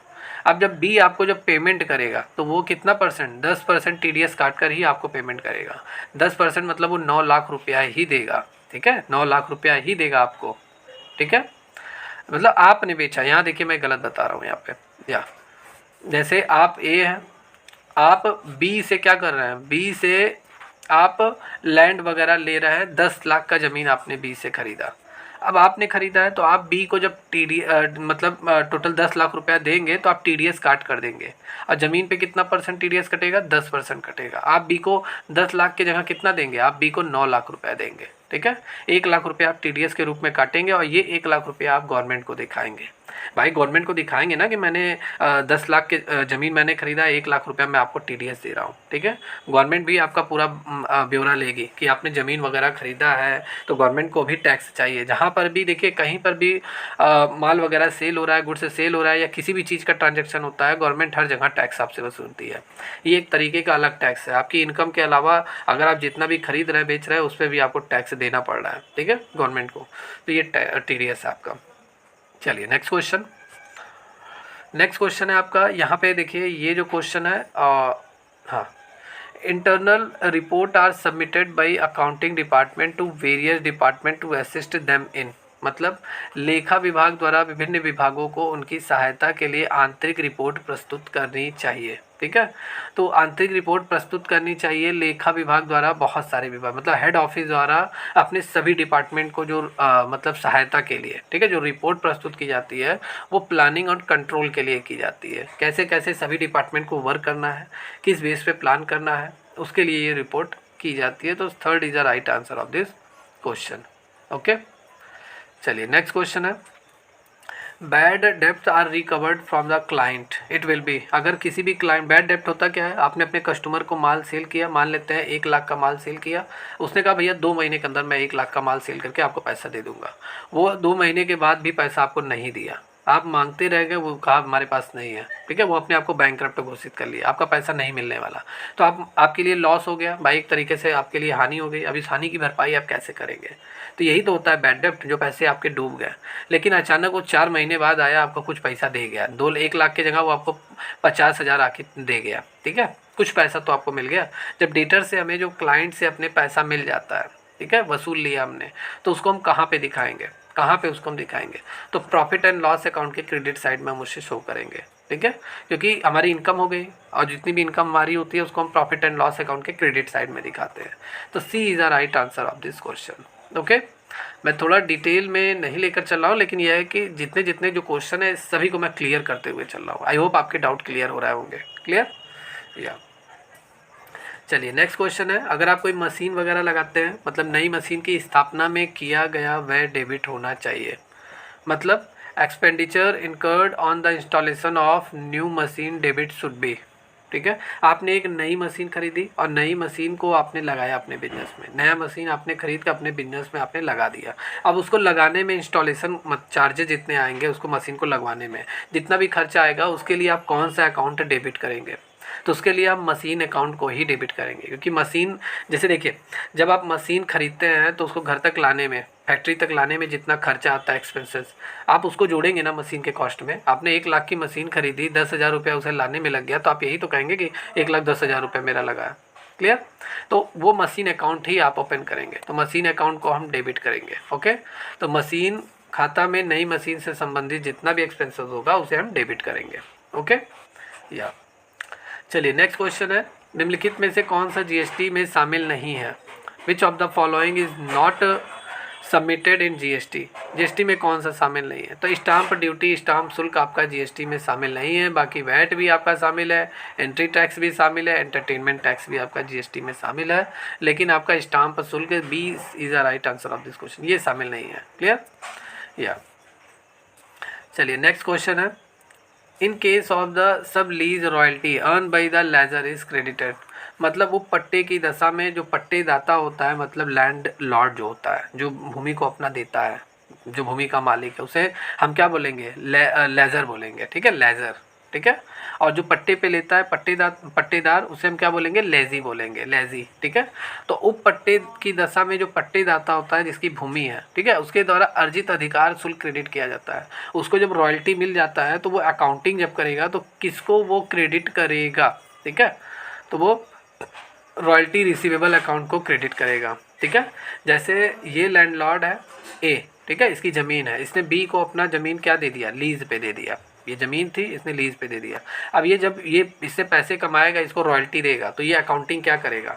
ये अकाउंटिंग करेगा, जैसे कैश के थ्रू पैसा आ रहा है, बैंक या कैश के थ्रू, तो कैश या बैंक को ये डेबिट करेगा और टू रॉयल्टी रिसीवेबल अकाउंट को क्रेडिट करेगा। क्लियर? तो यहाँ पे fourth is the right answer of this question. या चलिए नेक्स्ट क्वेश्चन है, ये देखिए मैथ का क्वेश्चन जो अभी मैंने कराया था ऊपर, वही रिपीट हो गया है। चलिए इसको रहने देते हैं, ये रिपीट हो गया है। राइट फीस आपका रॉयल्टी चुकाया जाता है, किस पर चुकाया जाता है? तो by the publisher to the author, प्रकाशक द्वारा लेखक को चुकाया जाता है। सही है भाई। ठीक है, एक व्यापारी द्वारा सरकार को, ये गलत है, व्यापारी सरकार को क्यों रॉयल्टी देगा? सरकार की थोड़ी ना कोई चीज़ें इस्तेमाल कर रहा है। One businessman to other business, ये भी गलत है। गवर्नमेंट द्वारा बिजनेसमैन को, ये भी गलत है। तो फर्स्ट आंसर आपका सही है। ठीक है, पब्लिशर द्वारा राइटर को दिया जाता है, क्योंकि राइटर की बुक पब्लिशर छापता है, इसलिए दिया जाता है। तो प्रकाशक द्वारा लेखक को दिया जाता है, पट्टेदार द्वारा भूस्वामी को दिया जाता है क्या? रॉयल्टी, अधिकार शुल्क। ओके, चलिए नेक्स्ट क्वेश्चन है, एज पर सी एजी एक्ट 1971 कहता है कि the tenure of the controller and auditor general is prohibit CAG. मतलब नियम 1971 के अनुसार जितने भी महालेखा परीक्षक होते हैं, उनकी जो पदावधि होती है, उनका जो कार्यकाल होता है, वो कितना होता है, ये पूछा जा रहा है। तो ये होता है कितना? ये आपका 6 वर्ष के लिए अपॉइंट किए जाते हैं, 6 साल के लिए अपॉइंट किए जाते हैं। इन्हें मेनली राष्ट्रपति नियुक्त करते हैं, देश का राष्ट्रपति। ठीक है, और ये सरकार का ऑडिटर होता है। ठीक है, ये जो कंट्रोलर एंड ऑडिटर जनरल है, ये सरकार का ऑडिटर होता है। जैसे कंपनी का ऑडिटर कोई सीए वगैरह होता है, ये गवर्नमेंट का ऑडिटर होता है। गवर्नमेंट के जितना भी रिपोर्ट वगैरह रहता है, जितना भी बजट वगैरह रहता है, सब पे चेक करने का, वेरीफाई करने का काम इसी का होता है। ठीक है, इसे अधिनियम 1971 के अनुसार ही नियुक्त किया जाता है। इसकी पदावधि, कार्यकाल इसका 6 साल होता है। राष्ट्रपति द्वारा इसे अपॉइंट किया जाता है। ओके, तो third is the right answer of this question. Clear है? देखिए जो कार्यकाल इसका होता है, टाइम ड्यूरेशन इसका होता है या तो 6 साल, या तो अगर इसने 65 वर्ष उम्र अगर कर लिया, 65 साल बाद ये रिटायर हो जाएगा। ठीक है, अगर इसने 65 वर्ष पूरा कर लिया, चाहे 6 साल पूरा हो या ना पूरा हो, तब ये रिटायर हो जाएगा। अगर इसने 65 साल पूरा नहीं किया तो पूरा 6 साल तक ये बना रहेगा, अपने पद पर बना रहेगा। ओके, या देखिए यहाँ पे मैंने जो बोला था ना, कैग में कंट्रोलर एंड ऑडिटर जनरल इसे हम बोलते हैं। ठीक है, और इसकी नियुक्ति राष्ट्रपति द्वारा की जाती है। और इसको किस क्या काम दिया जाता है? केंद्र और राज्य सरकार की जो अकाउंटिंग होती है, ठीक है, और लेखा परीक्षक, दोनों के काम इससे सौंपा जाता है। चलिए आप लोग कमेंट बॉक्स में जरूर बताइए कि सरकार का जो इस समय कैग है, कंट्रोलर एंड ऑडिटर जनरल है, किसको अपॉइंट किया गया है? द्रौपदी मुर्मू ने किसे अपॉइंट किया है इस साल? आप लोग इसे कमेंट बॉक्स में आंसर इसका जरूर दीजिए। क्लियर? चलिए, ऐसी अशुद्धियाँ, रेक्टिफिकेशन ऑफ एरर से क्वेश्चन है आपका, इंपॉर्टेंट है। इससे बहुत सारे न्यूमेरिकल, बहुत सारी थियरी आती है। फाइनेंशियल अकाउंटिंग का ये क्वेश्चन है। इसमें कह रहा है बहुत सारे जो एरर होते हैं, ऐसी अशुद्धियाँ होती है, ऐसे एरर होते हैं जो एक दूसरे के प्रभाव को क्या कर देती हैं? समाप्त कर देती है। ठीक है, एक दूसरे के प्रभाव को क्या कर देती है? समाप्त कर देती है। कौन से एरर होते हैं? तो मैंने आप सभी स्टूडेंट जो लोग अभी असिस्टेंट अकाउंटेंट की जो क्लास ज्वाइन किए हुए हैं, क्योंकि मैंने कोर्स में ये चैप्टर पूरा पढ़ा दिया डिटेल में, आप सभी को मालूम होगा। ठीक है, तो बहुत सारे जो एरर हमारे होते हैं वो कंपनसेट एरर होते हैं। कंपनसेट एरर मतलब जिसे हम क्षतिपूर्ति अशुद्धियाँ कहते हैं। Third is the right answer of this question. ये ऐसी अशुद्धियाँ होती हैं कि एक दूसरे के प्रभाव को समाप्त कर देती है। अगर एक जगह एरर हो रहा है, दूसरी जगह एरर अपने आप होगा, तो दोनों क्या होगा? मतलब ये एरर ऑटोमेटिक गायब हो जाएगा, आपके लेजर में पता नहीं चलेगा। लेजर नहीं, ट्रायल बैलेंस में पता नहीं चलेगा। क्लियर? जैसे मैं एग्जांपल देता हूँ, जैसे राम को आपको कितना देना था? राम को आपको 200 रुपया देना था। आपने रिकॉर्ड कितना किया, ओनली 100 रुपये रिकॉर्ड किया। 100 रुपया अभी आपने राम को नहीं दिया, आपने गलती से 100 रुपया रिकॉर्ड कर दिया 200 की जगह। आपको श्याम को, ठीक है, आपको श्याम को 200 रुपया देना था, 200 रुपया देना था, लेकिन आपने रिकॉर्ड 100 रुपया देना था। आपको श्याम को 100 रुपया देना था, लेकिन आपने गलती से रिकॉर्ड कितना कर दिया, 200 रुपया आपने कर दिया। मतलब राम को 200 देना था, लेकिन आपने 100 ही रिकॉर्ड किया, तो 100 रुपया आपने कम रिकॉर्ड किया। और अगर आपको श्याम को 100 रुपया ही देना था, आपने 2 गुना पैसा दे दिया, उसे 200 रुपया दे दिया। तो इधर देखिए 100 रुपया घट रहा है, माइनस जा रहा है, और इधर 100 रुपया आपका बढ़ रहा है, ठीक है। तो ऑटोमेटिक आपके हाथ से कितना पैसा गया, 300 रुपया जाना था, 300 चला भी गया। तो ये जितनी भी अशुद्धियाँ होती हैं एक दूसरे को कंपनसेट कर देती हैं, इन्हें क्षतिपूर्ति अशुद्धियाँ कहते हैं, ठीक है, मैंने क्लास में पढ़ाया हुआ है। तो ये अशुद्धियाँ कंपनसेटेड आपकी होती हैं। चलिए नेक्स्ट क्वेश्चन है, व्यापार खाते में लिखे जाते हैं, ठीक है, ट्रेडिंग अकाउंट में हम क्या लिखते हैं, किस चीज़ को हम रिकॉर्ड करते हैं। तो जितना भी हमारे माल को क्रय करने के संबंध में जितना भी एक्सपेंसेस होता है, जितना भी हम गुड्स वगैरह परचेज करते हैं, जितना भी एक्सपेंसेस होता है, उसे हम किस में रिकॉर्ड करते हैं, ट्रेडिंग अकाउंट में हम रिकॉर्ड करते हैं, ठीक है। व्यापार खाते में माल के क्रय करने के संबंधित हम जितने भी एक्सपेंसेस होते हैं उसको रिकॉर्ड करते हैं। जब कोई संस्था वस्तुओं के क्रय विक्रय के साथ साथ वस्तुओं के निर्माण कार्य भी करती है, ठीक है, तो कारखाने में जितने भी एक्सपेंसेस होती है, अगर आप प्रोडक्शन का कार्य करवा रहे हैं अपनी कंपनी में, अपनी फैक्ट्री में, तो जितना भी एक्सपेंसेस आपका आएगा, जैसे कोयला हो गया, ईंधन हो गया, फ्यूल पे जितना खर्चा आएगा, इलेक्ट्रिसिटी पे जितना खर्चा आएगा, प्रोडक्शन एक्सपेंसेस जितने आएंगे, जितने भी एक्सपेंसेस, इन सभी को हम किस में रिकॉर्ड करेंगे, ट्रेडिंग अकाउंट में रिकॉर्ड करेंगे। ये सभी हमारे लिए डायरेक्ट एक्सपेंसेस होते हैं, इन्हें ट्रेडिंग अकाउंट में हम रिकॉर्ड करेंगे। तो यहाँ पे third is the right answer of this question.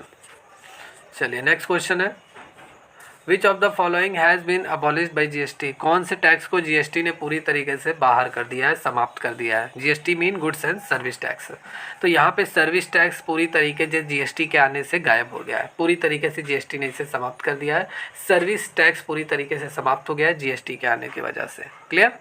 तो यहाँ पे fourth is the right answer of this question. मतलब जीएसटी भारत में लागू, ठीक है, सभी अप्रत्यक्ष करों को इसने समाप्त कर दिया है और कर देगा भी। सेवा कर एक अप्रत्यक्ष कर था, इनडायरेक्ट टैक्स था, सर्विस टैक्स, जो भारत में पूरी तरीके से अब समाप्त कर दिया गया है।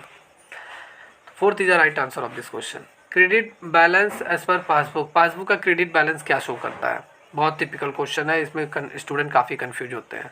तो क्रेडिट बैलेंस पहले होता क्या है, पहले ये क्लियर कर लें। क्रेडिट बैलेंस देखिए, जब आपका मतलब आपके पासबुक नहीं, जब आपका क्रेडिट साइड, ठीक है, किसी भी अकाउंट का जब क्रेडिट साइड डेबिट साइड से क्या होता है, ज़्यादा होता है। किसी भी अकाउंट के दो साइड होते हैं, दो पक्ष होते हैं, एक क्रेडिट होता है, एक डेबिट होता है, एक डेबिट होता है, क्रेडिट होता है। जब क्रेडिट साइड डेबिट साइड से ज़्यादा होता है तो आपका हमेशा क्या आएगा, क्रेडिट बैलेंस आएगा। क्लियर। और जब डेबिट साइड क्रेडिट साइड से ज़्यादा होगा तो डेबिट बैलेंस आएगा। क्लियर। अब यहाँ पे कह रहा है कि जब पासबुक का क्रेडिट बैलेंस आपका क्या शो करता है, तो पासबुक मैं पहले बना रहा हूँ। जैसे ये पासबुक है, ठीक है, पासबुक है। अब जब आप बैंक में पैसा जमा करते हैं तो आपके मोबाइल में मैसेज क्या आता है, मैसेज आता है आपने पैसा जमा किया, क्रेडिट, आपने इतना पैसा क्रेडिट कर दिया। या आपको कोई अगर कस्टमर आपका जो कस्टमर है वो पैसा दे रहा है आपके अकाउंट में, डायरेक्ट वो पैसा लगा रहा है, तो आपके मोबाइल पे मैसेज आता है कि आपके अकाउंट में पैसा क्रेडिट हो गया। मतलब आपके पास पैसा है, आपके पास आपके बैंक में, तो वो क्रेडिट शो करेगा। क्लियर। और जब आप पैसा निकालेंगे, चाहे एटीएम से निकालिए, चेक से निकालिए, तो डेबिट का मैसेज आता है। ठीक है। पैसा जमा मतलब ये पॉजिटिव बैलेंस शो करता है, आपके पास पैसा है, ठीक है, पॉजिटिव फेवरेबल बैलेंस शो करता है। और ये डेबिट बैलेंस मतलब आप पैसा निकाल रहे हैं अपने अकाउंट से, तो ये नेगेटिव बैलेंस शो करता है, मतलब अनफेवरेबल बैलेंस शो करता है। ये बैंक पासबुक का रूल है।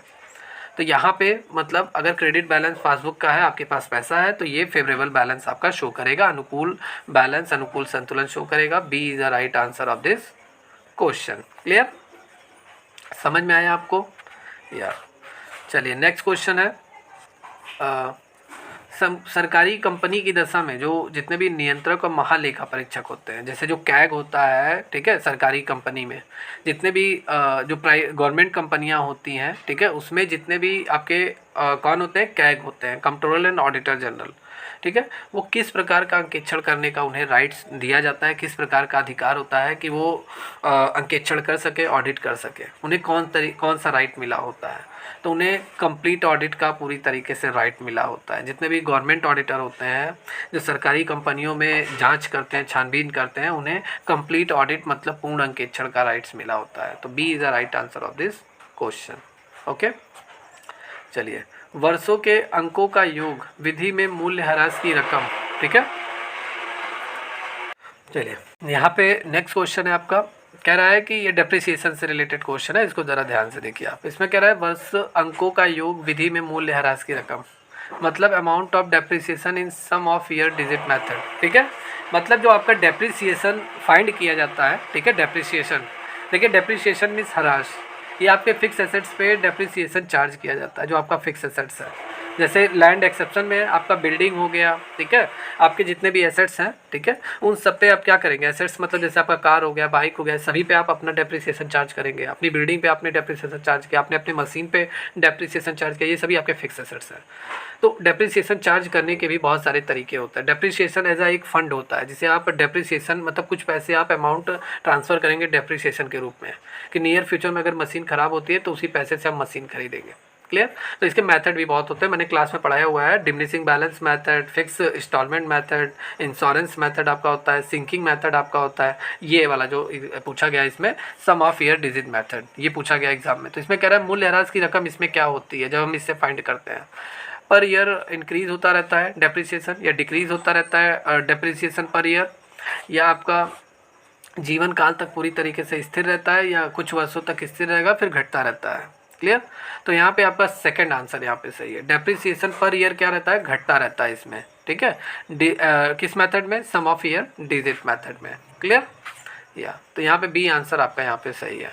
अगर इससे हम डेप्रिसिएशन फाइंड करेंगे, अगर आज इस साल आपका फर्स्ट ईयर 2000 रुपये डेप्रिसिएशन आपने मशीन पे चार्ज किया, तो सेकेंड ईयर आप 1000 चार्ज करेंगे। क्लियर, कम होता जाएगा। थर्ड ईयर आपने 800 रुपये चार्ज किया, ऐसे कम होता जाएगा। तो ये होता है आपका क्या, sum of year, sum of digit year method. Clear.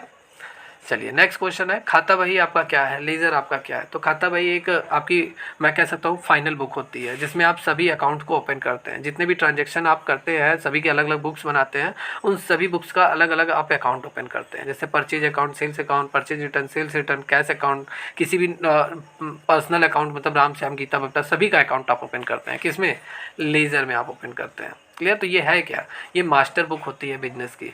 ठीक है, अगर आप बिजनेस करते हैं, जितना भी ट्रांजैक्शन करते हैं, आप लेज़र ज़रूर बनाते हैं। लेज़र आप बनाते हैं, और कोई भी रहता है अगर अकाउंट को मेंटेन करेगा, या आप अगर आप मान लेते हैं किसी सब कस्टमर को आपने पैसा उधार दिया है, आप उससे पैसा जब लेने जाएंगे तो आपसे लेज़र मांगेगा कि भैया लेज़र दिखाओ मैं कितना बाकी हूँ आपका। तो ये आपकी एक मास्टर बुक आपकी होती है, प्रधान पुस्तक जिसे हम कहते हैं। ठीक है, तो लेज़र आपका छोटे बड़े व्यापारी दोनों आपके प्रिपेयर करते हैं। ठीक है, ये प्रधान पुस्तक होती है, इसमें सभी अकाउंटिंग हम करते हैं। ओके। या चलिए नेक्स्ट क्वेश्चन है, ऐसी अशुद्धियाँ जो गलत जोड़ने, गलत घटाने, शेष निकालने और असावधानी के कारण हो जाती है, इन्हें हम कौन सी अशुद्धियाँ कहते हैं। ठीक है, कौन सी ये एरर होते हैं जो जोड़ने घटाने में हमसे हो जाती है। जैसे डेबिट का सम हम नहीं निकाल पाए, हमने गलत कर दिया, 800 के जगह हमने कितना निकाल दिया डेबिट का सम, 600 ही हमने निकाला। ठीक है, ऐसे ही डेबिट क्रेडिट का जो हम सम निकालते हैं सभी अकाउंट का, वो उसमें हमसे मिस्टेक हो जाता है। तो ये आपकी जो होती है हिसाब की अशुद्धियाँ होती है, अकाउंटिंग एरर जिसे हम बोलते हैं। ठीक है, तो बी आंसर आपका यहाँ पे सही है। क्लियर। ये कैसी अशुद्धियाँ होती है, ये हिसाब की अशुद्धियाँ, मतलब आपकी कौन सी, अकाउंटिंग एरर आपकी होती है। ठीक है, ये गलतियाँ बहुत बार हमसे होती हैं। जैसे डेबिट के स्थान पे हमने क्रेडिट कर दिया। ठीक है, मूल्य का सही मिलान ना कर पाना, जैसे हमें राम को पैसा देना था लेकिन हमने किसको दे दिया, श्याम को पैसा दे दिया। राम को डेबिट करना था लेकिन हमने गलती से श्याम को डेबिट कर दिया, तो गड़बड़ हुआ ना। तो ये आपकी हिसाब की अशुद्धियाँ होती है, अकाउंटिंग एरर आपकी होती है। तो यहाँ बी आंसर आपका परफेक्ट है। नेक्स्ट क्वेश्चन है, जब कोई लेन देन प्रारंभिक बहियों में लिखना बिल्कुल ही हम पूरी तरीके से भूल जाते हैं। कोई भी ट्रांजैक्शन लिखना हम एकदम से भूल ही जाते हैं, लिखते ही नहीं है किसी भी ट्रांजैक्शन को, तो वो भूल चूक की अशुद्धियाँ होती है जो हम एकदम से भूल जाते हैं। एरर ऑफ ओमिशन बोलते हैं, या इनएक्यूरेसी ऑफ मिस्टेक हम बोलते हैं। ठीक है, ये भी एक तरीके की एरर होते हैं, एक तरीके का मिस्टेक होता है। जैसे 10,000 रुपये हमने किसको पे किया, अपने मैंने सोहन को पे किया। हमने 10,000 रुपये इसको दे तो दिया, लेकिन हम अपने जनरल बुक में हमने इसकी कोई रिकॉर्डिंग नहीं की, हमने लिखा ही नहीं। जैसे आज हमने जितना भी बिजनेस किया, जितना भी माल हमने परचेज किया, हमने कोई लिखा ही नहीं, तो ये भूल चूक की अशुद्धियाँ होती है। तो A is the right answer of this question. जैसे यहाँ पे देखिए, एक व्यापारी ने 10,000 रुपये का माल उधार में बेचा, लेकिन उसका लेखा जोखा उसने नहीं किया, तो उससे गलतियाँ हुई, और ये गलतियाँ जो होती है एरर ऑफ ओमिशन, भूल चूक की अशुद्धियाँ होती हैं। ओके। क्रय खाता आपका क्या होता है, इसको मैं बाद में डिस्कस करूँगा, इसमें थोड़ा सा मैं ये मिस्टेक है, टाइपिंग एरर। चलिए नेक्स्ट क्वेश्चन है आपका यहाँ पे 31 दिसंबर 1988 को व्यापारिक माल की संगणना में 26 हुई त्रुटि के कारण एक कंपनी के हस्तगत माल में धनराशि 800 रुपये पूरी तरीके से ओवर कॉस्ट हो गया। ओवर कॉस्ट मतलब 800 रुपये बढ़ाकर दिखाया गया, ठीक है। और इसमें 1989 में शुद्ध आय पर क्या प्रभाव पड़ेगा ये आपसे पूछा जा रहा है। क्लियर। तो ड्यू टू 26 एरर मतलब टोटल आपके 26 एरर है, ठीक है। कैलकुलेशन ऑफ मर्चेंडेज 31 दिसंबर 1988 31 दिसंबर 1988 को जब पूरी तरीके से बैलेंस चेक किया गया, ठीक है, कैलकुलेशन किया गया तो व्यापारी द्वारा, ठीक है, मर्चेंडेज मतलब व्यापारिक माल की जब कैलकुलेशन किया गया तो उसमें 26 एरर पाए गए, 26 गलतियाँ पाई गई। तो यहाँ पे कह रहा है कि द अमाउंट ऑफ गुड्स और आइटम, जो गुड्स है या आइटम है, ठीक है, in the hands of company, company के पास जितना भी माल है या हम कह सकते हैं आइटम्स वगैरह है वो 800 रुपये ज़्यादा उसमें दिखा दे रहा है, ठीक है। एरर है तो ज़्यादा दिखा रहा है, 800 रुपये का ज़्यादा सामान दिखा रहा है। तो what will be this have to be the net income 1989। तो 1989 के परफेक्ट पॉइंट ऑफ व्यू से क्या शो करेगा, ठीक है, उसकी इनकम टोटल क्या शो करेगी, नेट इनकम क्या उसका शो करेगा, ठीक है। तो नेट इनकम फर्स्ट आंसर यहाँ पे सही है। Net income will be undisclosed, शुद्ध आय पूरी तरीके से सही नहीं दिखाएगा। क्लियर, समझ में आया। तो ये होगा आपका क्लियर या। चलिए नेक्स्ट क्वेश्चन है आपका, कह रहा है क्वेश्चन में ये डेप्रिसिएशन का एक न्यूमेरिकल क्वेश्चन है, एग्जाम में आया हुआ क्वेश्चन है। इस क्वेश्चन में कह रहा है a plant assets with a cost 9 lakh. एक आपके पास प्लांट है, आपका जो एसेट्स है वो 9 लाख रुपए का आपका है, ठीक है। आपने उसे यूज़ किया, मतलब कितने भी साल यूज़ किया ये दिया नहीं है, ठीक है। इसमें कह रहा है कि आपने उसे यूज़ किया और एक्यूमुलेटेड डेप्रिसिएशन, आप अपने फिक्स एसेट्स पे डेप्रिसिएशन चार्ज करते हैं, ठीक है। वो आपने कितना चार्ज किया उस पर, 8 लाख रुपए आपने उस पर क्या चार्ज किया, डेप्रिसिएशन चार्ज किया, मूल्यह्रास उस पर लगाया 8 लाख रुपए। फिर आपने एक समय तक उसे यूज किया अपने प्लांट को, फिर उसके बाद आपने उसे कितने में बेच दिया, 80,000 में आपने उसे बेच दिया, 80,000 में। तो आपसे पूछ रहा है कि आफ्टर सेलिंग के बाद आपको प्रॉफिट होगा कि लॉस होगा। आपने जो प्लांट बेचा है वो उस पर आपको क्या होगा, प्लांट एसेट जो आपका है उस पर आपको प्रॉफिट होगा कि लॉस होगा, ये पूछा जा रहा है। एक बार क्वेश्चन मैं और क्लियर कर देता हूँ। जैसे आपके पास जो प्लांट है, आपका एसेट्स है, ठीक है, वो 9 लाख का है, आपने उस पर 8 लाख रुपए क्या किया, डेप्रिसिएशन चार्ज किया और उसके बाद उसे 80,000 रुपये में आपने बेच दिया, ठीक है। तो आपको प्रॉफिट होगा कि लॉस होगा आफ्टर सेलिंग के बाद, ठीक है। तो यहाँ पे हम देखते हैं, सॉल्यूशन मैंने कर रखा है, ध्यान से बस आप देखिए। अमाउंट ऑफ कॉस्ट, सबसे पहले 9 लाख की अगर आपका प्लांट है, आपने 8 लाख रुपए उस पर डेप्रिसिएशन चार्ज कर लिया, आप उसे अपने बिजनेस में चला रहे हैं, यूज कर रहे हैं, तो उस पर उसकी वैल्यू डेप्रिसिएट होगी, ऑटोमेटिक होगी कि ना, क्योंकि जितना भी आप यूज़ करेंगे उसकी वैल्यू धीरे धीरे डाउन होती जाएगी। जैसे आज अगर आपने कोई मशीन वगैरह लिया हुआ है, आज आप मान लेते 1 लाख का लिया हुआ है, 5 साल बाद आप बेचेंगे, क्या 1 लाख आपको मिलेगा, नहीं मिलेगा, आपको 85,000 मिलेगा या 60,000 मिलेगा, उसकी वैल्यू कुछ ना कुछ उसकी डाउन हो जाएगी, ठीक है। यही होता है डेप्रिसिएशन, ठीक है, उसकी वैल्यू ऑटोमेटिक डेप्रिसिएट हो जाएगी। जैसे आज आपने अगर 12,000 का मोबाइल लिया, 2 साल बाद बेचेंगे 12,000 नहीं मिलेगा, आपको 8,000 6,000 ऐसे ही मिलेगा, तो वैल्यू उसकी ऑटोमेटिक डेप्रिसिएट हो जाएगी। तो मशीन जो है वो 9 लाख का है और 8 लाख उस पर डेप्रिसिएशन चार्ज कर लिया गया, तो आज उसकी बुक वैल्यू कितनी है, आज उसकी जो बुक वैल्यू कॉस्ट उसका जो है वो 1 लाख रुपये है। 1 लाख रुपये उसकी कॉस्ट है, इतना तो वो मार्केट में आसानी से बिक जाएगा। क्लियर, इतना क्लियर है। 9 लाख की मशीन थी, 8 लाख उस पर डेप्रिसिएशन आपने चार्ज किया, अभी उसकी वैल्यू 1 लाख है, 1 लाख में वो मार्केट में बेच सकता है। लेकिन आपने कितने में बेचा, आपने उसे 80,000 में बेचा। क्लियर, 80,000 में बेचा तो आपको प्रॉफिट होगा कि लॉस होगा। तो जाहिर सी बात है 1 लाख का सामान अगर आप 80,000 में बेचेंगे तो आपको लॉस होगा ही।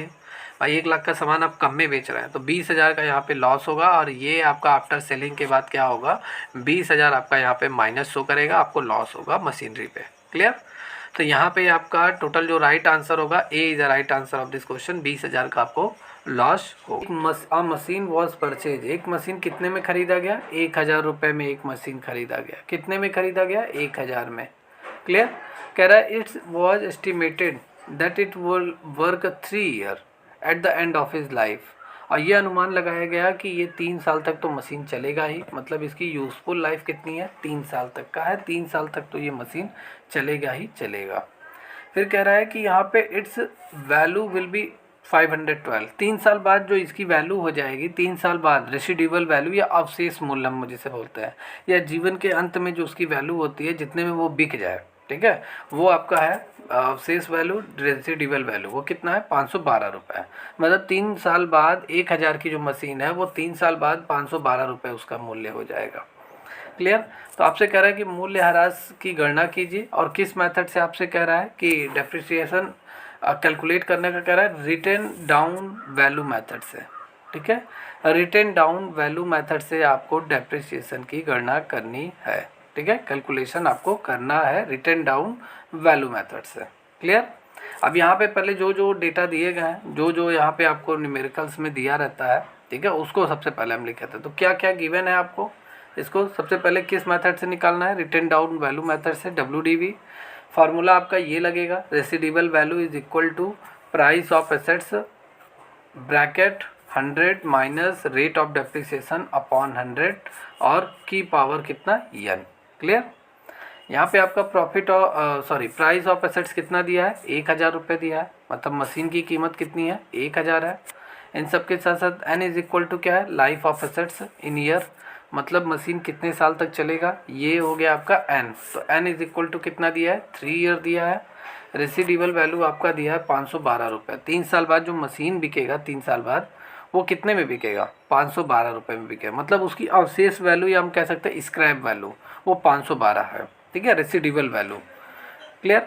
अब यहाँ पे हमसे क्या कह रहा है, हमसे कह रहा है रेट ऑफ डेप्रिसिएशन फाइंड करने को। क्या कह रहा है, मूल्य ह्रास की दर ज्ञात करने के लिए कह रहा है, क्या, मूल्य ह्रास की दर। तो आपका फार्मूला क्या लगेगा, फार्मूला, ये फार्मूला मैंने शायद कल की क्लास में बताया था आपको। ठीक है, ये मैंने फार्मूला आपको बताया था। तो फार्मूला है residual value is equal to price of assets bracket लगेगा 100 minus rate of interest upon 100 की पावर n। ये लगभग उसी टाइप का फार्मूला है जैसे आप क्लास 10th में आपने पढ़ा था। ठीक है, कि एक नगर की जनसंख्या वर्तमान में इतनी है, 10 साल पहले कितनी थी, सेम उसी टाइप का ये पूरा फार्मूला है। ठीक है, वर्तमान जनसंख्या गुणे 1 माइनस r बाई 100 की power n is equal to पहले की जनसंख्या। तो ये उसी टाइप का फार्मूला है, इसी फार्मूले पे आपका ये पूरा क्वेश्चन लगेगा। हम इसी क्वेश्चन पे सभी वैल्यू को पुटअप करेंगे। क्लियर। तो रेसिडिबल वैल्यू 512 है, हमने यहाँ पे 512 रख दिया फार्मूले के अकॉर्डिंग। प्राइस ऑफ एसेट्स कितना है, 1000 है, 1000 रख दिया गया। 100 माइनस रेट ऑफ इंटरेस्ट हमें निकालना है 100, और n इज इक्वल टू 3 दिया है तो हमने 3 इनपुट कर दिया। ओके, फिर यहाँ पे हम पूरा सॉल्व करेंगे। तो 512, 1000 को इधर ट्रांसफ़र कर लेंगे, 512 बटे 1000 हो गया, is equal to 100 minus r upon 100 की पावर 3 हो गया। अब यहाँ से इसको हम ऐसे लिख लेंगे, फिर उसके बाद जब हम क्यूब रूट हटाएंगे, ठीक है, अगर हम यहाँ से क्यूब हटाते हैं तो राइट साइड में क्या लग जाएगा, क्यूब रूट लग जाएगा। क्या लग जाएगा राइट साइड में, क्यूब रूट आपका लग जाएगा। ओके, तो क्यूब रूट लग जाएगा। तो आपको भी मालूम है 512 किसका क्यूब रूट है, 8 का क्यूब रूट है। ठीक है, किसका क्यूब रूट है, 512 8 का है। 1000 किसका है, 10 का है। क्लियर।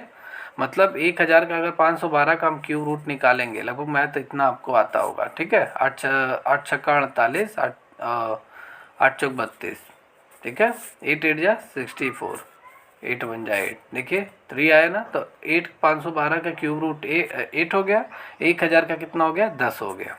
क्लियर। फिर उसके बाद क्या होगा, फिर इस 100 को हम इधर ट्रांसफ़र कर देंगे। ठीक है, 8 गुणे 10 बटे 100 हो गया। यहाँ 0 से 0 कैंसिल हो गया, आपका इधर 80 आ गया। क्लियर। अब 80 आ गया तो r की वैल्यू कितनी आ गई, 20। ठीक है, इसको हम पूरा सॉल्व करेंगे, इसको पूरा सॉल्व करेंगे तो r की वैल्यू कितनी आ गई, 20। तो यही आपसे पूछ रहा था रेट ऑफ इंटरेस्ट। तो रेट ऑफ डेप्रिसिएशन आपसे पूछा जा रहा था। तो रेट ऑफ डेप्रिसिएशन कितना आया, 20% आया। कितना आया, 20%। यही आपको निकालना था। बहुत सिंपल है, कोई प्रॉब्लम नहीं होगा, बस आप फार्मूला लर्न कर लीजिए। जैसे ये फार्मूला है, ये पूरा फार्मूला आप पहले अच्छे से लिख लीजिए। ठीक है, और जितना भी डेटा दिया रहता है, जितने भी पॉइंट्स दिए रहते हैं, उन सभी को फार्मूले में पुटअप करते चलिए। बहुत सिंपल है, कैलकुलेशन थोड़ा लगेगा, आंसर आ जाएगा, कोई दिक्कत नहीं रहता है। जैसे कॉमर्स का न्यूमेरिकल क्या होता है, कुछ अलग होता है। अगर आपने 1 से 2 बार पढ़ा हुआ है, कभी भी आपको दिया जाए तो आप लगा लेंगे। अगर आपने पढ़ा ही नहीं है तो आप लगा भी नहीं पाएंगे। तो इसका आंसर क्या होगा, 20% is the right answer of this question. ठीक है, रिटन डाउन वैल्यू मेथड से मशीन पे जब डेप्रिसिएशन लगाया गया तो रेट कितना लगा, 20%। क्लियर। या तो टोटल ये 65 क्वेश्चन जो आपके कॉमर्स के थे, ऐसे ही क्वेश्चन आपके एग्ज़ाम में आएंगे। जितने भी हमारे UP triple S C assistant accountant के स्टूडेंट हैं, आपके एग्ज़ाम में ऐसे ही क्वेश्चन आएंगे। और ये मॉडल पेपर फर्स्ट है, प्रैक्टिस हम कह सकते हैं, प्रैक्टिस पेपर। और ये आपके एग्ज़ाम के पॉइंट ऑफ व्यू से मैंने तैयार किया है, ठीक है। ये मैं एवरी वीक आप सभी लोगों को मैं कराता रहूँगा, ऐसे ही टेस्ट प्रैक्टिस में आप सभी को कराता रहूँगा, ठीक है। तो आज 65 नंबर क्वेश्चन मैंने डिस्कस किया है। आई होप आपको समझ में आया होगा। अगर आपको ये क्लास अच्छी लगी हो, बताने का सॉल्यूशन अच्छा लगा हो, समझ में आया हो, तो कमेंट करके आप ज़रूर बताइए। चैनल लाइक ज़रूर कर दीजिए, ठीक है। क्योंकि अगर आप लाइक करते हैं, चैनल को सब्सक्राइब करते हैं, तो आगे नियर फ्यूचर में कभी भी जब मैं इससे रिलेटेड वीडियो अपलोड करूँगा, क्लास अपलोड करूँगा, तो आपको नोटिफिकेशन जाएगा, ठीक है। अब बाकी यहाँ पे बात कर लेते हैं, जितने भी स्टूडेंट को ऑडिटर एग्ज़ाम या असिस्टेंट अकाउंटेंट एग्ज़ाम की तैयारी करनी है यूपी ट्रिपल एस सी की, तो बैच पूरी तरीके से रनिंग मोड में चल रहा है। आपको बैच ज्वाइन कर लेना चाहिए। मिनिमम फीस के साथ आपको सारी क्लासेस प्रोवाइड की जा रही हैं, थियरी, न्यूमेरिकल, एमसीक्यू सभी। बैच को ज्वाइन करने के लिए आपको गूगल प्ले स्टोर पर जाना है, हमारी एकेडमी ऑफिशियल ऐप आपको डाउनलोड करना है, वहाँ पर रजिस्टर लॉगिन करके आप इस बैच से जुड़ सकते हैं। क्लियर। तो ये 65 नंबर का पूरा ये सीरीज़ था, फाइनल हुआ आज। अब एवरी वीक मैं कराऊंगा। अब नेक्स्ट जब भी होगा 7 दिन बाद फिर मैं मॉडल पेपर सेकंड में आप सभी को सॉल्व कराऊंगा, ठीक है। कमेंट करके ज़रूर बताइए आप सभी। तो ओके, मिलते हैं नेक्स्ट क्लास में, तब तक के लिए take care and good bye.